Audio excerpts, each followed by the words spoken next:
Clear ആണോ? മനസ്സിലായോ? അതായത് ഒരു പ്രൊഡക്റ്റ് ഞാൻ കോഴിക്കോടിൽ നിന്നാണ് ഒരു സാധനം പർച്ചേസ് ചെയ്യുന്നുണ്ടെങ്കിൽ ഞാൻ കോഴിക്കോട് പോവാനുള്ള ചെലവ്, അത് കഴിഞ്ഞ് അവിടെ നിന്ന് ആ സാധനം എന്റെ വണ്ടിയിലേക്ക് എടുത്തു വെക്കുന്നത് മിക്കവാറും ഒരു പോർട്ടർ ആയിരിക്കും, തൊഴിലാളിയായിരിക്കും. അയാൾക്ക് കൊടുക്കുന്ന വേജ്, അത് കഴിഞ്ഞ് ഞാൻ എന്റെ സ്ഥാപനത്തിലേക്ക് തിരിച്ചു വരുന്ന ട്രാവലിംഗ് എക്സ്പെൻസ്, എങ്ങനെ ഒരു പക്ഷെ എന്റെ സ്ഥാപനത്തിന്റെ മുന്നിലെത്തി അവിടെ നിന്ന് ഒരു പോർട്ടർ ആയിരിക്കും എന്റെ സ്ഥാപനത്തിന്റെ ഉള്ളിലേക്ക് എടുത്തു വെക്കുന്നത്, അയാൾക്ക് കൊടുക്കുന്ന വേജ്, അങ്ങനെ വിൽക്കാനുള്ള പാകത്തിന് എന്റെ സ്ഥാപനത്തിൽ ഡിസ്പ്ലേ ചെയ്യുന്ന ആ ഒരു നിമിഷം വരെ എനിക്ക് എന്തൊക്കെ ചെലവുകളുണ്ടോ അതിനെയാണ് ക്ലിയർ ആയോ? ഇതിനെയാണ് നമ്മൾ ഡയറക്റ്റ് എക്സ്പെൻസ് എന്ന് പറയാം. ചുരുക്കി പറഞ്ഞ ഒരു പ്രൊഡക്റ്റ് പർച്ചേസ് ചെയ്യുന്ന മുതൽ അത് സെയിലബിൾ കണ്ടീഷൻ ആകുന്നത് വരെ എന്തൊക്കെ ചെലവുകളുണ്ടോ അതിനെ ഡയറക്റ്റ് എക്സ്പെൻസ് എന്ന് പറയും. അതല്ലാത്ത ബാക്കി എല്ലാ ചെലവുകളും ഇൻഡയറക്റ്റ് എക്സ്പെൻസ് ആണ്. ഇനി ശ്രദ്ധിച്ചോളി, സാലറി ഡയറക്റ്റും ആകാം ഇൻഡയറക്റ്റും ആകാം, റെന്റ് ഡയറക്റ്റും ആകാം ഇൻഡയറക്റ്റും ആകാം, ഇലക്ട്രിസിറ്റി ചാർജസ്. ഒരു എക്സാമ്പിൾ പറയാം. വേജ് സാധാരണ അനങ്ങിയാൽ എല്ലാവരും പറയും, കൂലി എന്ന് പറഞ്ഞു കഴിഞ്ഞാൽ ഉറപ്പിച്ചു ഡയറക്റ്റ് എക്സ്പെൻസ് ആണ് എന്നുള്ളത്.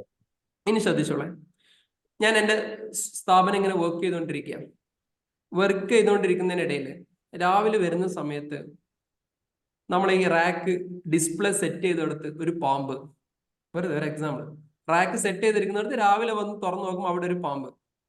സ്റ്റാഫ് എല്ലാവരും പേടിച്ചു, എന്ത് ചെയ്യണമെന്ന് ആർക്കും ഒന്നും അറിയത്തില്ല.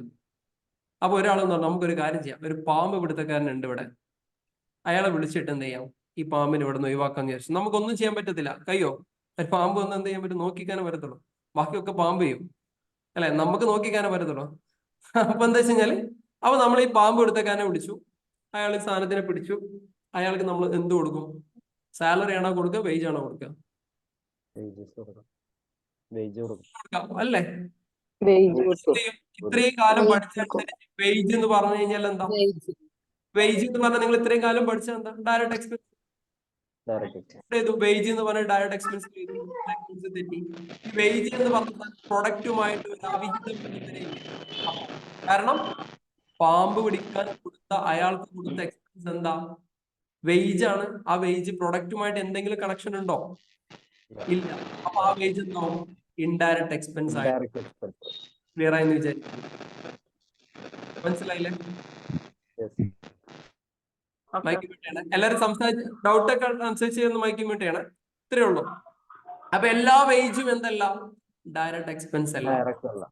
ഇനി ചിന്തിച്ചോളൂ, ഞാനൊരു പ്രൊഡക്റ്റ് ഉണ്ടാക്കുന്ന ഒരാളാണ്, മാനുഫാക്ചർ ആണെന്ന് വിചാരിച്ചോളൂ. ഞാനൊരു പ്രൊഡക്റ്റ് ഉണ്ടാക്കുന്ന ഒരാളാണ്, മാനുഫാക്ചർ ആണ്, ഒരു പ്രൊഡക്റ്റ് ഉൽപ്പാദിപ്പിക്കുന്ന ഒരാളാണെന്ന് വിചാരിക്കും. എന്റെ സ്ഥാപനത്തില് ഒരുപാട് സ്റ്റാഫ് ഉണ്ട്.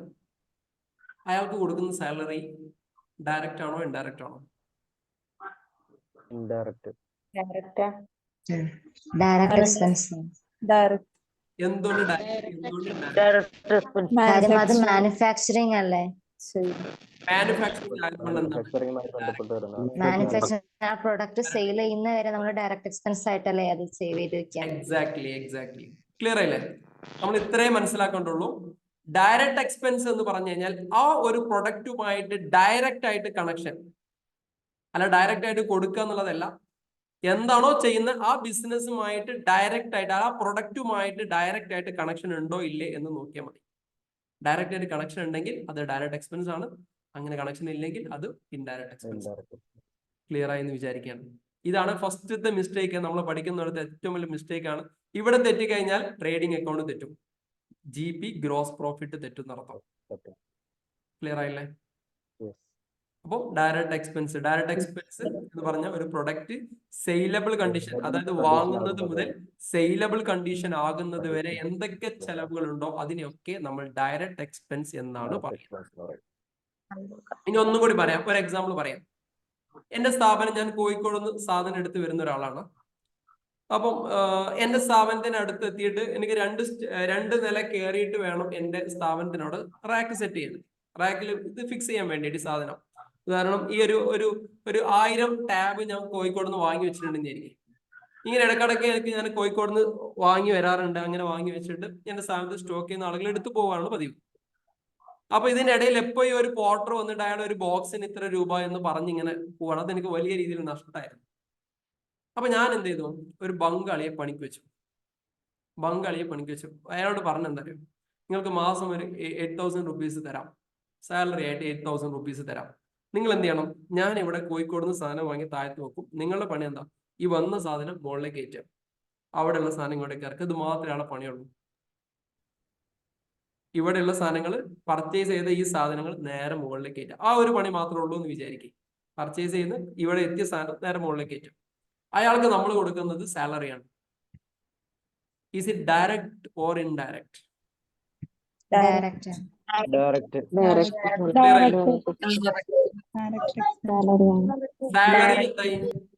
സാലറി എന്തായി? ഡയറക്റ്റ് ആയിട്ട് മാറി. അപ്പം അക്കൗണ്ട്സിലുള്ള ഒരു സംഭവം ഡയറക്റ്റ് ആണോ ഇൻഡയറക്റ്റ് ആണോ എന്ന് കൃത്യമായിട്ട് നമുക്ക് എന്ത് ചെയ്യാൻ പറ്റില്ല, പറയാൻ പറ്റില്ല. എങ്ങനെയാണ് ആ ഒരു ബിസിനസിന്റെ നാച്ചർ എങ്ങനെയാണോ ഉള്ളത് അതുപോലെ ഇരിക്കും അതിന്റെ കാര്യങ്ങൾ. സെറ്റ് ആയെന്ന് വിചാരിക്കാൻ. ക്ലിയർ ആയില്ലേ? ഇവിടെ നിന്ന് സെറ്റ് ആക്കണേ, ഇനി തെറ്റരുത്. പിന്നെ ആർക്കെങ്കിലും മനസ്സിലാവാത്ത എന്തെങ്കിലും ഉണ്ടോ? ഉണ്ടെങ്കിൽ ഒന്ന് അൺമ്യൂട്ട് ചെയ്ത് ചോദിക്കും. അല്ലാത്ത ആളുകൾ, ഡൗട്ട് ഇല്ലാത്ത ആളുകൾ ഒന്നും മിണ്ടാണ്ടിരിക്കും. എല്ലാരും നമ്മൾ ഒന്നിച്ചു കൂട്ടാൻ വേണ്ടിയിട്ടാണ്. ആർക്കെങ്കിലും ഇനി ഡൗട്ട് ഉണ്ടെങ്കിൽ ഒന്ന് പറയും.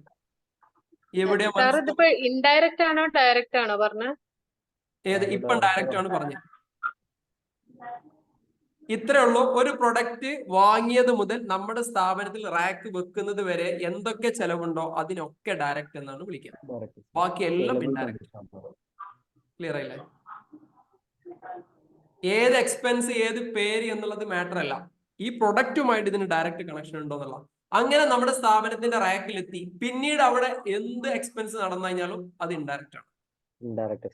പിന്നീട് എന്ത് എക്സ്പെൻസ് നടന്നാലും ഇൻഡയറക്റ്റ് ആണ്. പിന്നെ അവിടെ അഡ്മിനിസ്ട്രേറ്റീവ് എക്സ്പെൻസ് ഉണ്ടാവും, അവിടെ വേറെ സെയിൽസ്മാൻമാരുണ്ടാവും, അവിടുത്തെ കറണ്ട് ബില്ല് ഉണ്ടാവും. ഇനി മറ്റൊരു കാര്യം, ഇനി ഞാൻ എന്റെ സ്ഥാപനത്തില് ഈ പറയുന്ന ഈ ഒരു പ്രൊഡക്റ്റ് കാലിക്കറ്റ് എങ്ങനെയാ? ഇലക്ട്രിസിറ്റി ഇൻഡയറക്റ്റ് ആണോ വരിക? ഇലക്ട്രിസിറ്റി രണ്ടും വരും, ഡയറക്റ്റും വരും ഇൻഡയറക്റ്റും വരും. പറഞ്ഞുതരാം, നിങ്ങൾ അത് ചോദിച്ചോണ്ട് കൃത്യമാക്കി പറഞ്ഞുതരാം. ശ്രദ്ധിക്കണം, കൃത്യമായിട്ട് പറഞ്ഞുതരാം, ശ്രദ്ധിക്കാം. ഇലക്ട്രിസിറ്റി ഡയറക്റ്റും വരാം ഇൻഡയറക്റ്റും വരാം. ഒരു പ്രൊഡക്റ്റ് ഉൽപ്പാദിപ്പിക്കുന്നതിന് ആവശ്യമായിട്ടുള്ള കറണ്ട്, ഒരു പ്രൊഡക്റ്റ് ഉൽപ്പാദിപ്പിക്കുന്നതിന് ആവശ്യമായിട്ടുള്ള കറണ്ട് അത് ഡയറക്റ്റ് ആയിട്ട് വരും. എന്നാൽ സെയിൽ ചെയ്യുന്നിടത്തുള്ള കറണ്ട് ബില്ല് ഇൻഡയറക്റ്റ് ആയിട്ടും വരും. ക്ലിയർ ആയോ? കാരണം സെയിലബിൾ കണ്ടീഷൻ ആകുന്നത് വരെയുള്ള കറണ്ട് ആണോ ഡയറക്റ്റ് വരും, അത് കഴിഞ്ഞിട്ടാണെങ്കിലോ ഇൻഡയറക്റ്റ് വരും. ഒരു ചെറിയ എക്സാമ്പിൾ പറയാം. ഞാനിപ്പം കാലിക്കറ്റിൽ നിന്ന് ഈ പറയുന്ന പ്രൊഡക്റ്റ് എടുത്തിട്ട് എന്റെ സ്ഥാപനത്തിലെടുത്ത് ഈ ബംഗാളിയെ പണിക്കും വെച്ചിട്ടുണ്ട്. അതിന്റെ തൊട്ടടുത്ത് ചെറിയൊരു റൂമുണ്ട്, ഒരു ചെറിയ റൂമുണ്ട്. ഈ റൂമില് ചെറിയ ഒരു എന്താ പറയാ, നമ്മൾ മുകളിലോട്ട് കയറുന്ന സാധനത്തിന് എന്താ പറയല്ലേ അനുക്ക, സ്വിച്ചിട്ട് ചെയറല്ല, അല്ല മുകളിലോട്ട് കയറുന്ന ലിഫ്റ്റ്. ചെറിയൊരു റൂമാണ്, ചെറിയ റൂം, ലിഫ്റ്റ് ആണ്. അവിടെ ലിഫ്റ്റ് വെച്ചിട്ടുണ്ട്. ഇതിന്റെ ഒരു പർപ്പസ് എന്ന് പറയുന്നത് ഇവിടെ നിന്ന് എടുത്തിട്ട് നേരെ കയറ്റിയിട്ട് അവിടെ കയറ്റാനുണ്ട് ചെറിയൊരു പർപ്പസ്. വേറൊരു പണിയില്ലാന്ന് വിചാരിക്കും. അത് വേറെ റൂമിലാണ്, അതിന് സെപ്പറേറ്റ് കണക്ഷൻ ആണ്. അതിന്റെ കറണ്ട് ബില്ല് ഡയറക്റ്റ് ആണോ ഇൻഡയറക്റ്റ് ആണോ വരിക? പ്രൊഡക്റ്റ് സെയിലബിൾ കണ്ടീഷൻ ആകുന്നത് വരെയുള്ള ചെലവായിട്ട് വരും.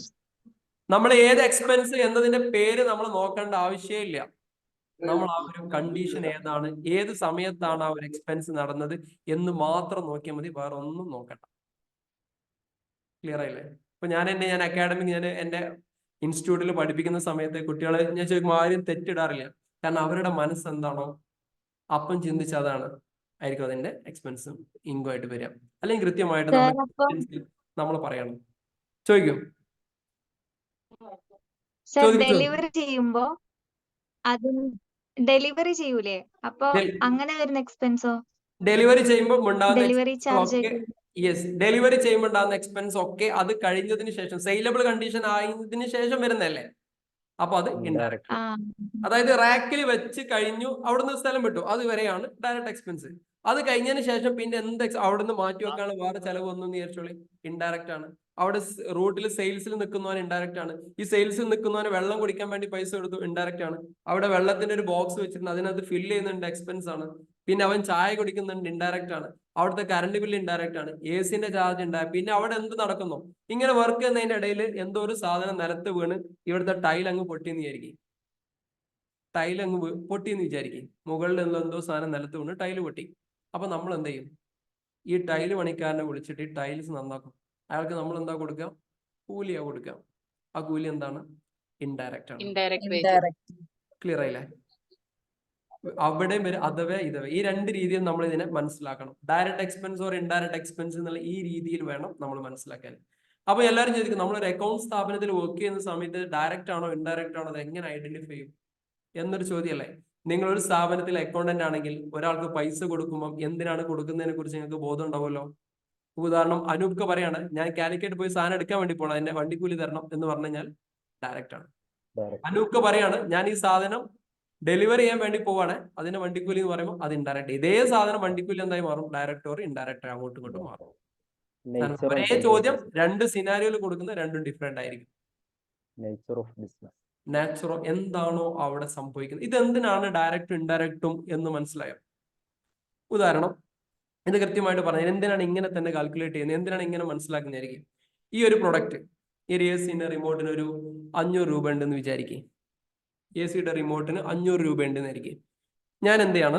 ഞാൻ ഈ പ്രൊഡക്റ്റ് ഹാദിയാണ് ഇതിന്റെ ഹോൾസെയിൽ ഡിസ്ട്രിബ്യൂട്ടർ, കാലിക്കറ്റ് ഉള്ളതാണ് ഹാദിയ. അപ്പൊ ഹാദിയന്റെ അടുത്ത് പോയ സമയത്ത് ഹാദിയ പറഞ്ഞു ഈ പ്രൊഡക്റ്റിന് 500 രൂപയാണെന്ന് പറഞ്ഞു. ഓക്കെ, അപ്പൊ ഞാൻ ഈ പ്രൊഡക്റ്റ് 500 രൂപക്ക് വാങ്ങി എന്റെ കടയിൽ കൊണ്ടുപോയിട്ട് 520 രൂപക്ക് വിറ്റു. എത്ര രൂപ ലാഭം?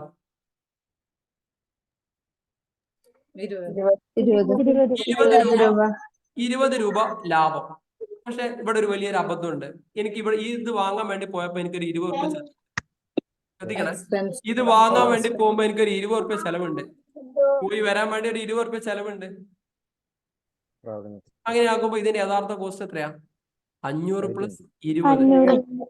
അതാണ് ഇതിന്റെ യഥാർത്ഥ കോസ്റ്റ്, 520. എന്നിട്ട് ഈ 520ന്റെ മുകളിൽ വേണം ഞാൻ പ്രോഫിറ്റ് എടുക്കാൻ വേണ്ടിയിട്ട് ചെയ്യാൻ. ഇത് അറിയാഞ്ഞാൽ എന്ത് സംഭവിക്കുന്നു പറഞ്ഞുതരാം. ഇത് കൃത്യമായിട്ടും ഇങ്ങനെ ചെയ്യാഞ്ഞാല് നാട്ടില് ഞാൻ ചില ബിസിനസ് കൺസൾട്ട് ചെയ്യാൻ വേണ്ടി പോകുമ്പോൾ ചില ബിസിനസ്സുകാർ പറയാറുണ്ട്, ഭയങ്കര കച്ചവടാ, ലാഭം കാണാനില്ല. എവിടെ ലാഭം ഉണ്ടാവുക? ഇങ്ങനെയുള്ള എക്സ്പെൻസുകൾ കണക്കൂട്ടാതെ. അപ്പൊ ശരിക്കും യഥാർത്ഥ എല്ലാം നഷ്ടത്തിലാ സെയിൽ ചെയ്യുന്നുണ്ടാവും. ഈ ഡയറക്റ്റ് എക്സ്പെൻസിന് കൂടെ അല്ലേ? ഇപ്പൊ ഇത് ഇങ്ങനത്തെ ഒരു 1000 എണ്ണം വിറ്റെന്ന് വിചാരിക്കേ, 20 രൂപ ലാഭം എടുത്ത ആരും നമ്മളെ കണക്കിൽ ലാഭമായിരിക്കും. പക്ഷെ ഇതിന്റെ ട്രാൻസ്പോർട്ട് ചാർജ് മറ്റൊക്കെ കൂട്ടുമ്പോൾ നഷ്ടമായിരിക്കും. ഇതും കൂടി കൂട്ടിയതിന് ശേഷമേ ഇതിന്റെ പ്രൈസിങ് ഇടാൻ പറ്റും. ഇതാണ് പ്രൈസിങ് സ്ട്രാറ്റജി എന്ന് പറയും. പ്രൈസിങ് സ്ട്രാറ്റജി വലിയൊരു ടോപ്പിക്കാണ്. അത് നമ്മൾ എക്സ്ക്ലൂസീവ് ആയിട്ടുള്ള ബിസിനസ്സുകാർക്ക് എടുക്കുന്ന ഒരു ടോപ്പിക്കാണ്. അപ്പൊ മനസ്സിലായില്ലേ? ഈ രീതിയിൽ വേണം അതിന് നമ്മൾ എന്ത് ചെയ്യാൻ, മനസ്സിലാക്കാൻ. എന്നിട്ട് വേണം അക്കൗണ്ട്സ് ചെയ്യാൻ. അപ്പൊ ഡയറക്റ്റ് എക്സ്പെൻസ് കാണുന്നതിനുള്ള ഗുണം മനസ്സിലായില്ലേ? സെറ്റ് ആയില്ലേ? ഇത് കിട്ടിയിട്ടില്ലെങ്കിൽ എന്ത് ചെയ്യും? ഞാൻ റിയൽ ബിസിനസിന്റെ സിനാരിയോ ആണ് പറയുന്നത്. റിയൽ ബിസിനസ് സിനാരിയോ പറയുന്നത് റിയൽ ബിസിനസ്സിനകത്ത് എന്ത് ചെയ്യും? നിങ്ങൾക്കത് നഷ്ടമായിട്ട് മാറും. അപ്പൊ ഡയറക്റ്റ് എക്സ്പെൻസ് എന്താന്ന് മനസ്സിലായി. ഇൻഡയറക്റ്റ് എക്സ്പെൻസ് എന്ന് പറഞ്ഞാൽ എന്താ? ഇൻഡയറക്റ്റ് എക്സ്പെൻസ് എന്ന് പറഞ്ഞാൽ ഡയറക്റ്റ് അല്ലാത്ത എല്ലാ എക്സ്പെൻസുകളെയും നമ്മൾ എന്താ വിളിക്കുക? Indirect expense. അതായത് പ്രൊഡക്റ്റിന്റെ പർച്ചേസുമായിട്ടോ മാനുഫാക്ചറിങ്ങുമായിട്ടോ ഒരു തരത്തിലുള്ള ബന്ധവും ഇല്ലാത്ത ബിസിനസ്സുകളെയാണ് നമ്മൾ ഡയറക്റ്റ് എക്സ്പെൻസ് പറയാം. പ്രധാനമായിട്ട് ഓഫീസ് എക്സ്പെൻസ്, പ്രൊഡക്റ്റുമായി ബന്ധപ്പെട്ടിട്ടുള്ള എക്സ്പെൻസ്, ഈ കാര്യങ്ങളൊക്കെ എന്ത് വരുന്നത്? ഈ തരത്തിലുള്ള എക്സ്പെൻസുകളായിട്ടാണ് വരുന്നത്. അപ്പൊ ഗ്രൂപ്പ്സ് ഓഫ് അക്കൗണ്ട്സിൽ ആദ്യത്തെ സംഭവം എക്സ്പെൻസ് ആണ്. എക്സ്പെൻസ് രണ്ട് രീതിയിലുണ്ട്, ഡയറക്റ്റ് എക്സ്പെൻസും ഉണ്ട്, ഇൻഡയറക്റ്റ് എക്സ്പെൻസും ഉണ്ട്. ഇനി ഡൗട്ട് ഇല്ലല്ലോ? ഇതിനകത്ത് ഡൗട്ട് ഇല്ലല്ലോ? എന്ത് പൊട്ടൻ ഡൗട്ട് ആണെങ്കിലും ചോദിക്കണേ. പിന്നീട് നിങ്ങൾക്ക് ഇതുപോലെ ഒരു ചാൻസ് പിന്നീട് കിട്ടിക്കോണമെന്നില്ല. അതുകൊണ്ടാണ് പറഞ്ഞത്, മണ്ടത്തരാണെങ്കിലും വിളിച്ചു ചോദിച്ചോണം. ഓക്കെ അല്ലേ എന്ന് പറയുമ്പോൾ യെസ് എന്ന് അടിച്ചു കഴിഞ്ഞാൽ എന്താ പ്രശ്നം എന്നറിയോ? നമ്മൾ വിചാരിക്കും എല്ലാം സെറ്റ് ആണെന്ന് വിചാരിച്ചിട്ട് ഞങ്ങൾ മുമ്പോട്ടേക്ക് പോകും. ഇനി ഇൻകം, അടുത്ത ഗ്രൂപ്പ്സ് ഓഫ് അക്കൗണ്ട്സ്. ഇൻകം എന്താണ്? ചോദിക്കും. ഞാന് സർവീസ് അക്കൗണ്ട് ബേസ്ഡ് ആണ് ഞാൻ ഒരു വർക്ക് ചെയ്തിരുന്നത്. അപ്പൊ അവിടെ വന്ന് ഈ സാറ് പറഞ്ഞ മാതിരി സർവീസസ് എങ്ങനെയാ വെച്ചാൽ, ഫോർ എക്സാമ്പിൾ പെയിന്റ് അടിച്ചു കൊടുക്കല്, അങ്ങനത്തെ അതാണ് നമുക്ക് ഇൻകം ആയിട്ട് ചെയ്യുന്നത്. അവരുടെ സാലറി ഒക്കെ ഞാൻ ഡയറക്റ്റ് എക്സ്പെൻസസ് ആയിട്ട് ഞാൻ കൊടുത്തിരുന്നു. പക്ഷെ ഓഡിറ്റർ വന്നിട്ട് പറഞ്ഞു, ഇത് ഡയറക്റ്റ് അല്ല, ഇത് ഇൻഡയറക്റ്റ് തന്നെ ഇടണം, സാലറി അല്ലേ അങ്ങനെയെന്ന് പറഞ്ഞു. ആ അപ്പൊ പിന്നെ എനിക്ക് വേറെ ഓഡിറ്റർ പറഞ്ഞതുകൊണ്ട് എനിക്ക് മാറ്റേണ്ടി വേണ്ടി വന്നു. മാത്രല്ല ഇത് വന്ന് 10 പേരുടെ സാലറി ഒരു മാസം എടുക്കും. അത് വേറെ ഒരു ചെന്നൈയിലായിരിക്കും. പിന്നെ അടുത്ത ജോലി ഗുജറാത്തിലായിരിക്കും. അത് വേറെ 10 പേരായിരിക്കും ചെയ്യാം. അപ്പൊ അങ്ങനെ ഡിഫറെന്റ് പേരായിട്ടാണ് വരേണ്ട. അപ്പൊ സാലറി ഇടുമ്പോൾ നമ്മൾ ഒരു കൊല്ലത്തെ എടുക്കുമ്പം ഒരു 60-70 പേരാണ് സാലറി ആയിട്ട് വരുന്നത്. അപ്പൊ അവരെന്ത് പറയുന്നു, ഈ പേര് സെപ്പറേറ്റ് ചെയ്യണ്ട, എല്ലാം കൂടി സാലറി അക്കൗണ്ടിൽ നിന്ന് സാലറി ഇൻഡയറക്ട് എക്സ്പെൻസ് ഇട്ടിട്ട് എല്ലാവരുടെ പേരും അതിൽ ആഡ് ചെയ്യാനാണ് പറയുന്നത്. ഇത് ശരിയാണോ? ഇത് അപ്പൊ എനിക്ക് എങ്ങനെയാണ്, ശരിയാണോ തെറ്റാണോ എനിക്ക് ഒരു സംശയം. അഡ്മിനിസ്ട്രേറ്റീവ് എക്സ്പെൻസുകളൊക്കെ ഇൻഡയറക്ട് എക്സ്പെൻസ് ആണ്. നിങ്ങൾ ആ സ്ഥാപനത്തിൽ വർക്ക് ചെയ്യുന്ന ആൾ ഇയാളുടെ ഈ പണി മാത്രമല്ല, അവർ ഒരുപാട് പണികൾ എടുക്കുന്നുണ്ട്. നിങ്ങളുടെ എക്സ്പെൻസ് എന്ന് പറയുന്നത് എന്താ? നോർമൽ എക്സ്പെൻസ് എന്താ? നിങ്ങൾക്ക് അങ്ങനെ ഡയറക്ട് എക്സ്പെൻസുകൾ അധികം ഉണ്ടാവത്തില്ല. സർവീസ് മേഖലയിൽ ഡയറക്ട് എക്സ്പെൻസുകൾ അധികം ഉണ്ടാവത്തില്ല. ഓൾമോസ്റ്റ് എല്ലാ എക്സ്പെൻസുകളും ഇൻഡയറക്ട് എക്സ്പെൻസ് ആയിട്ടാണ് വരിക. ഇട്ടാൽ മതിയോ? അപ്പൊ കറക്റ്റ് ആണോ? അത് കറക്റ്റ് ആണ്. Indirect expense salary indirect expense ആണ്. അപ്പൊ ഇത്രയും പേരുടെ പേരൊന്നും ചേർത്താണ്ട് സാലറി എന്ന് പറഞ്ഞിട്ട് കൊടുത്താൽ മതിയോ? അങ്ങനെ കൊടുത്താൽ പോരാ. ശരിക്കും അത് ഡിഫറൻഷിയേറ്റ് ചെയ്യണം. കാരണം TDSുമായി ഇത്രയും ആളുകൾ വരുമ്പോൾ TDS ഒക്കെ കണക്ട് ചെയ്യാനുള്ളത് കൊണ്ട് തന്നെ അത് സെപ്പറേറ്റ് ആയിട്ട് കാണിച്ചു പോകണം. മൊത്തത്തിൽ ഇൻകം ടാക്സ് ഫയൽ ചെയ്യുന്ന സമയത്ത് നമ്മൾ സാലറി എന്ന് പറഞ്ഞിട്ട് ഇങ്ങനെ തന്നെ കാണിക്കത്തുള്ളൂ. പക്ഷെ അതിലൊരു TDSന്റെ എലമെന്റ് ഒക്കെ വരുന്നതുകൊണ്ട് അത് ശരിക്കും ക്രോസ് ചെയ്യേണ്ടതാണ്. 3 മാസമായിരിക്കും ചിലപ്പോൾ ഒരാൾക്ക് സാലറി ആയിട്ട് കൊടുക്കുക. അത് കഴിഞ്ഞാൽ പിന്നെ ആ വർക്ക് തീരും. പിന്നെ അടുത്ത സ്ഥലമായിരിക്കും പിന്നെ ചെയ്യുന്ന ഒരു 3 മാസം. മനസ്സിലായി. നിങ്ങൾ ഇൻകം ടാക്സ് ഫയൽ ചെയ്യുമ്പോൾ ടോട്ടൽ എടുത്തിട്ട് ആ രീതിയിൽ തന്നെയാണ് അത് ചെയ്യാം. ഓക്കെ, കോസ്റ്റ് സെന്റർ യൂസ് ചെയ്താൽ പോരെ. ഓക്കെ, അവിടേക്ക് എത്തിയില്ല, കൺഫ്യൂഷൻ ആണോ? അപ്പൊ ഇതുവരെ പറഞ്ഞ മനസ്സിലായില്ലേ? Direct expense or indirect expense. ഇനി നമ്മൾ ഇൻകത്തിനെ കുറിച്ചാണ് പഠിക്കാൻ വേണ്ടി പോകുന്നത്. ഇൻകം. സർ, ഒരു സെക്കൻഡ് കൂടി, ഒരു ഡൗട്ട്. അപ്പൊ ഞാൻ എങ്ങനെ സാലറി അവരെ കണക്കാക്കി എഴുതാം? മനസ്സിലായില്ല? അല്ല, ഇപ്പം 10 പേര് 3 മാസം, അടുത്ത 10 പേര് 3 മാസം അങ്ങനെ വരുമ്പം എങ്ങനെയാ എൻട്രി ചെയ്യേണ്ട ടാലിയില്? സാലറി അക്കൗണ്ട് ടു ക്യാഷ് അങ്ങനെ ചെയ്താൽ മതി. കൺഫ്യൂഷൻ ആണ്. ബാക്കിയുള്ള ആൾക്ക് ഞാൻ അവരോട് മാത്രം പറഞ്ഞത്, ജനറൽ എൻട്രി അറിയാത്ത ആളുകളൊന്നും കൺഫ്യൂഷൻ ആണ്. സാലറി അക്കൗണ്ട് ടു ക്യാഷ് എന്ന് ചെയ്താൽ മതി. ഓക്കെ, ശരി. ബാക്കിയുള്ള ആളുകൾ അതിനെ കുറിച്ചൊന്നും ആലോചിക്കണ്ടേ. അത് അവരെ മാത്രം ഡൗട്ടാണ്. ബാക്കി ടെൻഷൻ അടിക്കണ്ട. ആ സാധനങ്ങൾക്കൊക്കെ നമ്മൾ പോകും. ഇനി ഇൻകം എന്ന് പറഞ്ഞു കഴിഞ്ഞാൽ രണ്ടാമത്തെ ഗ്രൂപ്പ്സ് ഓഫ് അക്കൗണ്ട്സ് ഇൻകം ആണ്. ഇൻകം എന്ന് പറഞ്ഞാൽ എന്താ? ഒരു ബിസിനസ്സിൽ നിന്ന് ബിസിനസ് നടത്തിയിട്ടോ അതല്ലാത്ത രീതിയിലോ ഒരു ബിസിനസ്സിന് കിട്ടുന്ന ഏത് തരത്തിലുള്ള വരുമാനത്തെയും നമ്മൾ ഇൻകം എന്നാണ് വിളിക്കുക. ഒരു ബിസിനസ്സിന് പല രീതിയിലുള്ള ഇൻകം കിട്ടും. നേരിട്ട് കിട്ടുന്ന ഇൻകം ഉണ്ട്, അതല്ലാത്ത രീതിയിൽ കിട്ടുന്ന ഇൻകം ഉണ്ട്. അപ്പൊ 2 തരത്തിലുള്ള ഇൻകം ഉണ്ട്. ഡയറക്റ്റ് ഇൻകം ഉണ്ട്, ഇൻഡയറക്റ്റ് ഇൻകം ഉണ്ട്. ഡയറക്റ്റ് ഇൻകം ഉണ്ട്, ഇൻഡയറക്റ്റ് ഇൻകം ഉണ്ട്. ഡയറക്റ്റ് ഇൻകം എന്ന് പറഞ്ഞു കഴിഞ്ഞാൽ ശ്രദ്ധിക്കണേ, ഡയറക്റ്റ് ഇൻകം എന്ന് പറഞ്ഞു കഴിഞ്ഞാൽ ബിസിനസിന്റെ ആക്ടിവിറ്റിയിൽ നിന്ന് ഡയറക്റ്റ് ആയിട്ട് കിട്ടുന്ന ഇൻകത്തിനെയാണ് നമ്മൾ ഡയറക്റ്റ് ഇൻകം എന്ന് പറയാം. ബിസിനസിന്റെ ആക്ടിവിറ്റിയിൽ നിന്ന് ഡയറക്റ്റ് ആയിട്ട് കിട്ടുന്ന ഇൻകത്തിനെയാണ് നമ്മൾ ഡയറക്റ്റ് ഇൻകം എന്ന് പറയാം. ഉദാഹരണം, ഞാനൊരു സൂപ്പർ മാർക്കറ്റ് നടത്തുന്ന ഒരാളാണെന്ന് വിചാരിക്കുക. എന്റെ ഡയറക്റ്റ് ഇൻകം എന്ന് പറയുന്നത്, ഞാൻ ഒരു പ്രൊഡക്റ്റോ സർവീസോ സാധനം സെയിൽ ചെയ്യുന്നു. ആ സെയിൽ ചെയ്യുന്ന സമയത്ത് അതിൽ നിന്ന് കിട്ടുന്ന ഇൻകത്തിനെയാണ് ഡയറക്റ്റ് ഇൻകം എന്ന് വിളിക്കുക. ഇനി നേരത്തെ മാഡം പറഞ്ഞ പോലെ ഒരു അക്ഷയ സെന്റർ, ഒരു സർവീസ് മേഖല നടത്തുന്ന ഒരു സ്ഥാപനമാണ് എന്ന് വിചാരിക്കുക. ആ സർവീസ് കൊടുത്ത് അതിൽ നിന്ന് കിട്ടുന്ന ഇൻകം. ഞാനിപ്പോൾ ഒരു എഡ്യൂക്കേഷൻ ഇൻസ്റ്റിറ്റ്യൂഷൻ നടത്തുന്ന ഒരാളാണ്. എന്റെ ഡയറക്റ്റ് ഇൻകം എന്ന് പറയുന്നത്, ഞാൻ കുറെ ആളുകളെ പഠിപ്പിക്കുന്നു, അവരുടെ അടുത്ത് എനിക്ക് ഫീസ് കിട്ടുന്നു. ഇതാണ് ഡയറക്റ്റ് ഇൻകം. ഒരു ഹൈപ്പർ മാർക്കറ്റ് അയാൾ പ്രൊഡക്റ്റ് വിൽക്കുന്നു, ആ പ്രൊഡക്റ്റ് വിൽക്കുമ്പോൾ അയാൾ കിട്ടുന്ന ഇൻകം. ഇതിനെയാണ് നമ്മൾ ഡയറക്റ്റ് ഇൻകം. മീൻസ് ഡയറക്റ്റ് ആയിട്ട് നമ്മൾ എന്ത് ബിസിനസ് ആണോ ചെയ്യുന്നത് ആ ബിസിനസ്സിൽ നിന്ന് നേരിട്ട് കിട്ടുന്ന ഇൻകം. സർവീസ് ആണെങ്കിൽ ഇൻകം ഫ്രം സർവീസ്, പ്രൊഡക്റ്റ് ആണെങ്കിൽ ഇൻകം ഫ്രം ഗുഡ്സിന്റെ സെയിൽസ്. ക്ലിയർ ആയില്ലേ? ഇതല്ലാതെ കിട്ടുന്ന ഇൻകം, ഇതല്ലാതെ എങ്ങനെ ഇൻകം കിട്ടുക? ഉദാഹരണം, നേരത്തെ പറഞ്ഞ പോലെ ഞാനൊരു സൂപ്പർ മാർക്കറ്റ് നടത്തുന്ന ഒരാളാണ്. ഞാൻ ഈ സൂപ്പർ മാർക്കറ്റ് നടത്തുന്ന സമയത്ത് ഇതിന്റെ ഫ്രണ്ട് ഭാഗത്ത് കുറച്ച് സ്പേസ് ഒഴിഞ്ഞ് കിടക്കുന്നുണ്ട്. അപ്പൊ ഞാൻ എന്ത് ചെയ്തു, നസ്രീനെ വിളിച്ചിട്ട് പറഞ്ഞു. നസ്രീന എന്നെ വിളിച്ചു ചോദിക്കുകയാണ്, ഞാൻ ഒരു ഐസ്ക്രീമിന്റെ ചെറിയൊരു ഷട്ടർ ഇതിനകത്ത് ഇടാന്ന് വിചാരിക്കുന്നുണ്ട്. നിങ്ങളെ ഫ്രണ്ട് ഭാഗം ഒഴിഞ്ഞു കിടക്കല്ലേ, ഞാൻ അവിടെ ഒരു ചെറിയ ഒരു സംഭവങ്ങൾ വെച്ചിട്ട് അതിനകത്ത് കുറച്ച് ഐസ്ക്രീമിന്റെ സാധനം സെയിൽ ചെയ്യാൻ വേണ്ടി പോകുന്നു, ഹോം മെയ്ഡ് ആയിട്ട്. അപ്പം ഹോം മെയ്ഡ് ആയിട്ട് സെയിൽ ചെയ്യാൻ വേണ്ടി പോകണം. അപ്പം നിങ്ങൾക്ക് ആ സ്പേസ് ഒന്ന് എനിക്ക് തരണം എന്ന് പറഞ്ഞു. ആ സ്പേസ് എനിക്ക് തരണം എന്ന് പറഞ്ഞു. ഓക്കെ, അപ്പൊ ഞാൻ പറഞ്ഞു ആയിക്കോട്ടെ, ഒരു കുഴപ്പമില്ല, നിങ്ങൾക്ക് ഒരു ഡെയിലി ഒരു 100 രൂപ വാടക വെച്ചിട്ട് നിങ്ങൾ ആ സ്പേസ് ഉപയോഗിച്ചോളൂ എന്ന് പറഞ്ഞു. അങ്ങനെ മാസം അവസാനം അവ ഡെയിലി 100 വെച്ചിട്ട് അവരെന്ത് ചെയ്തു, ഒരു 3000 രൂപ എനിക്ക് തന്നു. ആ 3000 രൂപയും എന്റെ ബിസിനസിന്റെ ഇൻകം ആണല്ലോ. ഹലോ, എന്റെ ബിസിനസിന്റെ ഇൻകം ആണല്ലോ. ഈ ഇൻകത്തിനെയാണ് നമ്മൾ ഇൻഡയറക്ട് ഇൻകം എന്ന് പറയാം. അതായത് ഞാൻ പ്രൊഡക്റ്റ് വിറ്റിട്ട് കിട്ടുന്ന ഇൻകം അല്ല അത്, എന്റെ പ്രൊഡക്റ്റ് കിട്ടുന്ന അപ്പുറം അതിന്റെ അടുത്തുള്ള സ്പേസ്, ആ സ്പേസ് റെന്റ് ഔട്ട് ചെയ്ത് ആ റെന്റ് ഔട്ടിൽ നിന്ന് കിട്ടുന്ന ഇൻകം ആണ് ഇൻഡയറക്ട് ഇൻകം എന്ന് പറയാം. അതായത് ആ പ്രൊഡക്റ്റുമായിട്ട് ഡയറക്റ്റ് ആയിട്ട് കണക്ഷൻ കിട്ടാതെ ബിസിനസ്സുകളൊക്കെ നമ്മൾ ഇൻഡയറക്ട് ഇൻകം എന്നാണ് പറയുന്നത്. സെറ്റ് ആണോ? യൂട്യൂബിനകത്തുള്ള ഒരു 4 ആളുകൾക്ക്, ഒരു 10 ആളുകൾക്ക് ഇതിനകത്ത് കയറട്ടോ. കുറച്ച് വീഡിയോയിൽ വരാത്ത ആളുകൾ ഞാൻ പുറത്താക്കുന്നുണ്ട്. അപ്പൊ യൂട്യൂബിലുള്ള കുറച്ച് ആളുകൾക്ക് ഇങ്ങോട്ടേക്ക് കയറാം. സാറേ, മെയിലില് നമുക്ക് ലിങ്ക് അയച്ചിരുന്നോ? ഫോണിലല്ലാതെ എങ്ങനെ? മെയിലില് ലിങ്ക് അയച്ചിരുന്നോ? മെയിലിൽ ലിങ്ക് നോക്കണം. നിങ്ങൾ വാട്സാപ്പിൽ ഒന്ന് ലിങ്ക് കയറിയാൽ മതി, ഗ്രൂപ്പിൽ ഒന്ന്. ആ മെയില് ലാപ്ടോപ്പിൽ എനിക്ക് ശരിയാവുന്നേ ഇല്ല, എത്ര നോക്കിയിട്ടും. ഇപ്പൊ കയറിയില്ലേ? സെറ്റ് അല്ലേ? ഇപ്പൊ ഞാൻ ഫോണിലൂടെയാണ് ഉള്ളത്. ഫോണിലൂടെ കയറിയാൽ മതി. ലാപ്പിൽ ആ ലിങ്ക് സെയിം സാധനം ഉപയോഗിച്ചാൽ പോരെ. സാധനം മെയിലിലേക്ക് വിട്ടിട്ട് അവിടെ നിന്ന് കയറിയാൽ പോരെ. ഞാൻ ട്രൈ ചെയ്തിട്ട് എനിക്ക് ശരിയാവുന്നില്ല. നിങ്ങൾ എന്ത് മനുഷ്യങ്ങളെ, നിങ്ങൾ അവിടെ നിന്ന് അങ്ങോട്ട് വാട്സപ്പ് നേരെ എടുത്തിട്ട് വാട്സപ്പ് വെബ് ആക്കിയിട്ട് ഇതിനകത്ത് കയറിയിട്ട് അവിടെ നിന്ന് കയറിയാൽ മതി. അതല്ലേ? ഓക്കെ, അപ്പോഴേ ശ്രദ്ധിക്കട്ടോ. അപ്പൊ ഇൻകം പറഞ്ഞു. ഗ്രൂപ്പ്സ് ഓഫ് അക്കൗണ്ട്സിലെ രണ്ടാമത്തെ ടേം ഇൻകം ആണ്.